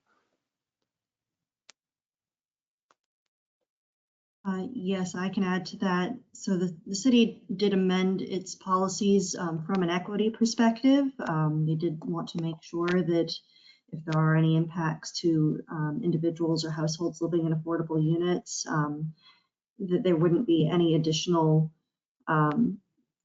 hardships placed on them because of that. That said, we understand the city is also continuing to work with the applicant, as Attorney Dash, as the applicant team noted, on all aspects of mobility. The mobility division in particular is aware that the parking waiver is a bit of a make or break it for the project, and they're working very hard with the applicant to reach some consensus and some agreements for some conditions of approval and how to ensure that while there will be this waiver and on-street parking for the applicants, the development still moves toward the city's mobility goals for the long run as well. Right, and exactly, Emily, that as you know, the mobility department is fairly picky about such things, and we have been working with them to come up with a mobility management plan to have some sort of robust robust way to sort of address this situation with the parking and the parking permits, and to get to, and they've been pretty adamant that they want us to get to the 2040 goals of the 25%. So it's certainly a matter of how you get from here to there. I should note that you're also talking about a project that probably won't be fully tenanted and running for maybe 5 years. So we're already getting a good chunk of the way there before we've even got folks in there. So it's a big project. So as you know, so all sorts of ways of dealing with the traffic demand management are being addressed right now through mobility. We're not done yet, which is why we are not taking it up at this time, but we will have more detail for you hopefully at the next meeting, because we understand. And honestly, I think that the only pushback we've received in this project from anybody really has just been the parking waiver, not the other waivers. I think it's been a very, very positive project. And as I said, this was not our original desire to do this. It's just we didn't expect to hit the asbestos in the ground that we did. So it just sort of threw things for a loop. However, that's what drove us to Beacon, to get us this larger affordable development, which is way more affordable than the original proposal, and much deeper affordability for those affordable units than is required. So sort of as Robert Korf says from Mark Development, we took lemons and made lemonade, and someone said, no, last night you made a lemon meringue pie, it's wonderful. So one of the neighbors said, so this is where we are. And it's a very complicated project, but in a way it's a wonderful one, we think. And before we move forward, I just want to take note, I just happened to notice that Councilor McLaughlin has at some point joined the meeting. I don't know if the councilor wants to address the planning board, but he is certainly welcome to do so. Thank you, Chair. Can people hear me? Yes, sir. Thank you. I was not intended on testifying because I wasn't aware that this item was up. This is not testimony because this isn't a hearing. I just want to make sure that we get the terminology. Okay. Well, I wasn't planning on speaking. I was planning on listening, but thank you all for giving me the time to talk. I'm really impressed with what's been presented before us for a site that's been abandoned for about 17 years. And I'll try to just say brief, 50% affordable housing. I don't know anywhere else in the city that's not a public affordable housing building that's doing 50% affordable housing. And I know the ward councilor has worked incredibly hard to get us to this point. There's a legitimate question about parking, and I'll let you all discuss that. But since people asked, I really like this. Thank you very much. I appreciate that. Does anybody else have any comments or questions for the applicant or staff at this point? Seeing none, because I did indicate that the planning board intends to take public comment to advise its recommendation to the ZBA. I do note that there are, at least based on email addresses, 2 people that look like they're members of the public. I'm assuming this 3rd individual at McLennan and Fish's counsel for one of the applicants, but I'm not sure. And I see Councilor McLaughlin. I only see 4 people in the audience. So what I'd like to do is open the meeting up for comment. This is not testimony. This is not part of the official record of the planning board's meeting. This is merely to make your opinion known and heard, so the planning board can take it under advisement when it makes its recommendation to the ZBA. So what I'd like to do is, if you have an interest in making comment to the planning board, if you could please exercise your raised hand function, and I will recognize you for the purpose of comment.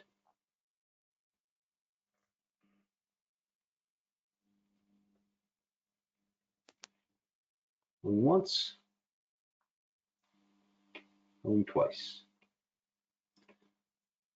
Since no one has raised their hand, we will not be taking oral comment. However, the planning board will be taking written comment from the public through the 30th of December at noon at planning@somervillema.gov.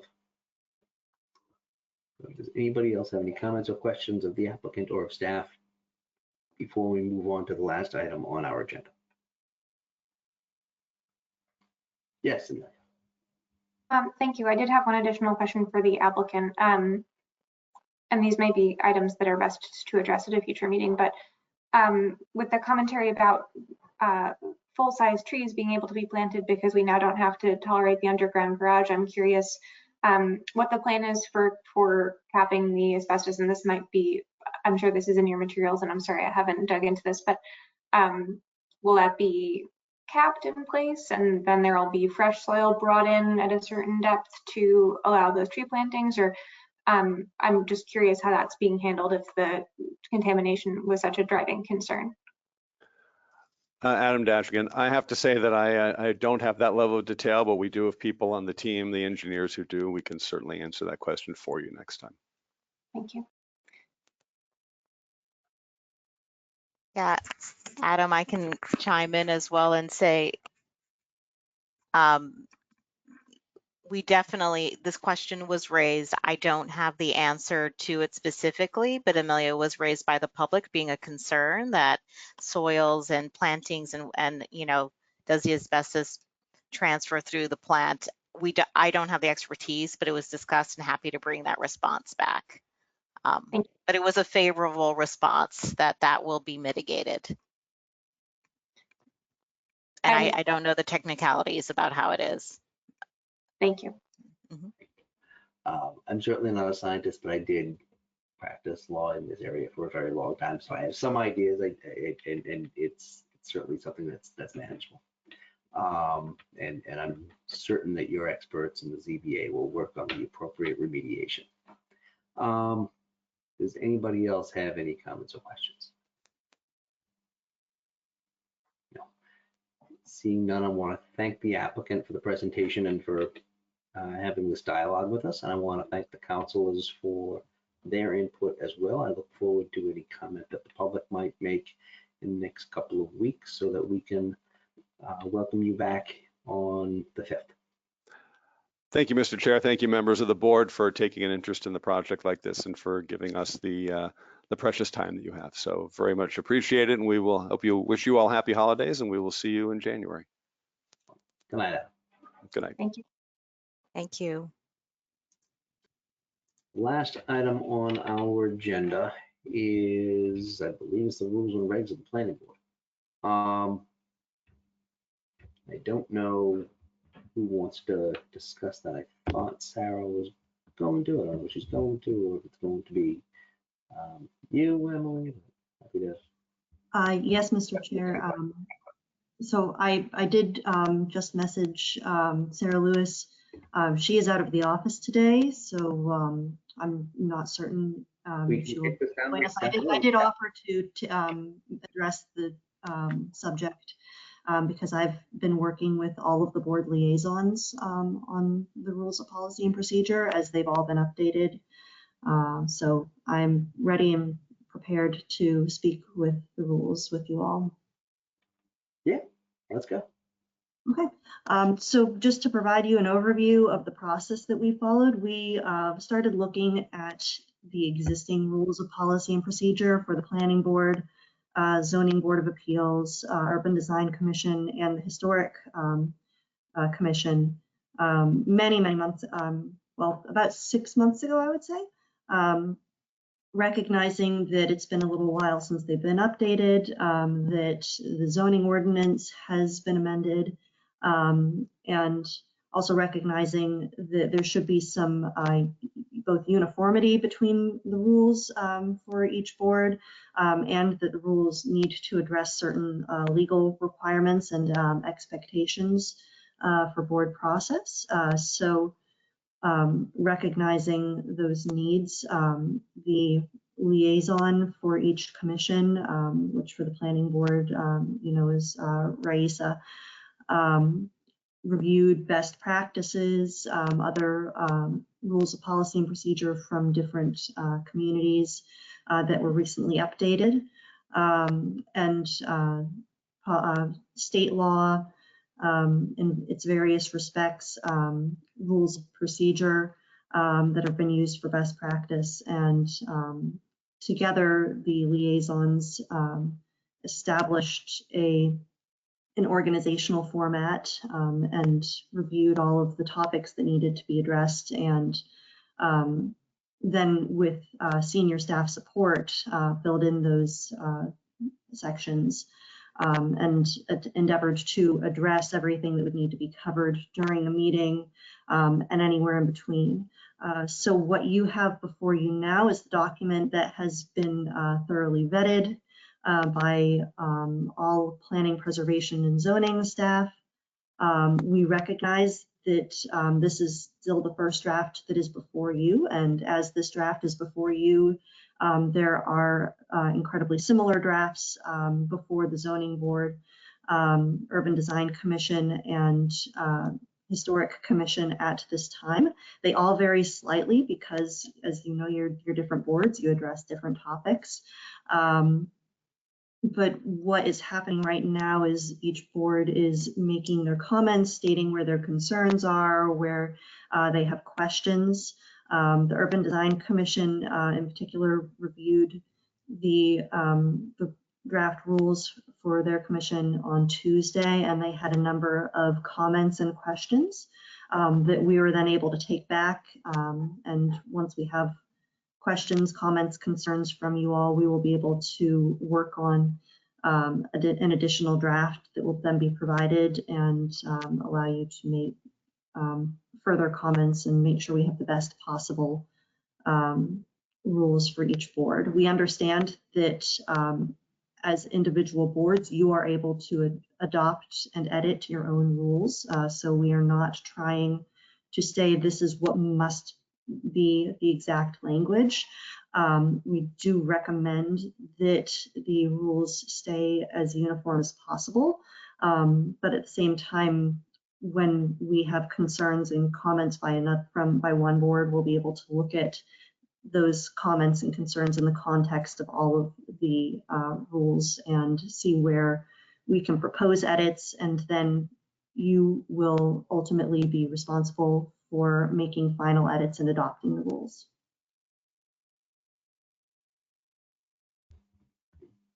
Thank you. I just want to note that the draft rules and regs have some, I think, strong protections for the way that we run our meetings and make sure that they're as efficient and as effective as possible. I know there's a provision in there that caps the number of agenda items that we will take up on a given night. I'd like to take a look at that and have a discussion at one point on those before we adopt these. There's another provision that incorporates the latest time that we will take on a new application for discussion. I'd like to have some discussion on that as well. There is discussion on the chair's ability to moderate testimony by way of time. I'd like to have a discussion on that as well. And I think it puts us in a good place to be able to run efficient meetings that address the concerns of the public, of this board, and of staff to make sure that we're doing the best that we can to have the most effective meetings that we can.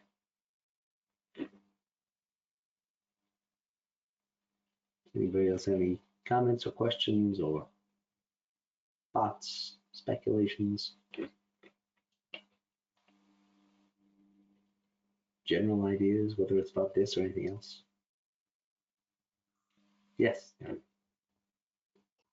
Thank you, Mr. Chair. Maybe just a general question for staff, which is the sort of in that document, there's a period where before a meeting, you're asking the applicants to give you materials with enough notice so you can sort of accurately review them and do what you need to do on the sort of staff side of things.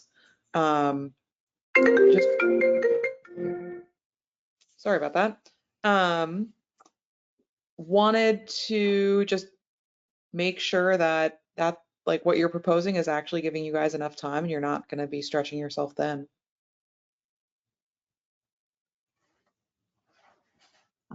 Thank you.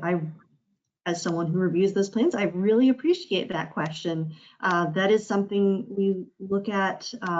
We have to balance having enough time as staff to review these with all of the applications and everything else we do, and making sure we are not taking too much time and ensuring we're following due process and being as expeditious as possible. I believe that these rules do address that, and our submittal requirements manual also provides information on how much time is needed for review and what happens if there is an incomplete application as well. So we do believe with the updated submittal requirements and with this organization, we can address this, but if there are any issues down the line, I think it's something we could return to. That's good to hear. Thank you. It also puts a fire under our toes, make sure we don't unintentionally put anything on the back burner. Only intentionally. Mr. Chair? Yes. Sorry, Erin is finished. I would just ask Emily, is the intention to iterate on these for an extended amount of time before we adopt them? Because it seems like as drafted, they allow for relatively easy amendment of them. And as written, they may be an improvement over what is currently in place. And I was unsure if there was an expectation that we, move to adopt them quickly with the idea that we would amend them as revised, as we revise our thinking, versus, I'm not sure heading into the new year if there is a substantial process advantage to doing so. Yes, thank you. We are hoping to enable the boards and commissions to move fairly quickly on these. We hope to get comments, concerns in time to incorporate them to provide an edited draft to you for the first January meeting for your review. Ideally, they would be adopted sometime in January because, as you noted, we believe they are an improvement on the current rules and at least in clarity. And so we would like to be able to provide a set of adopted rules that we can easily present to applicants, to members of the public, to other boards and commissions, that we can provide on the website and say these were adopted at this time. And those, again, as you noted, they can be amended as the board desires. Thank you.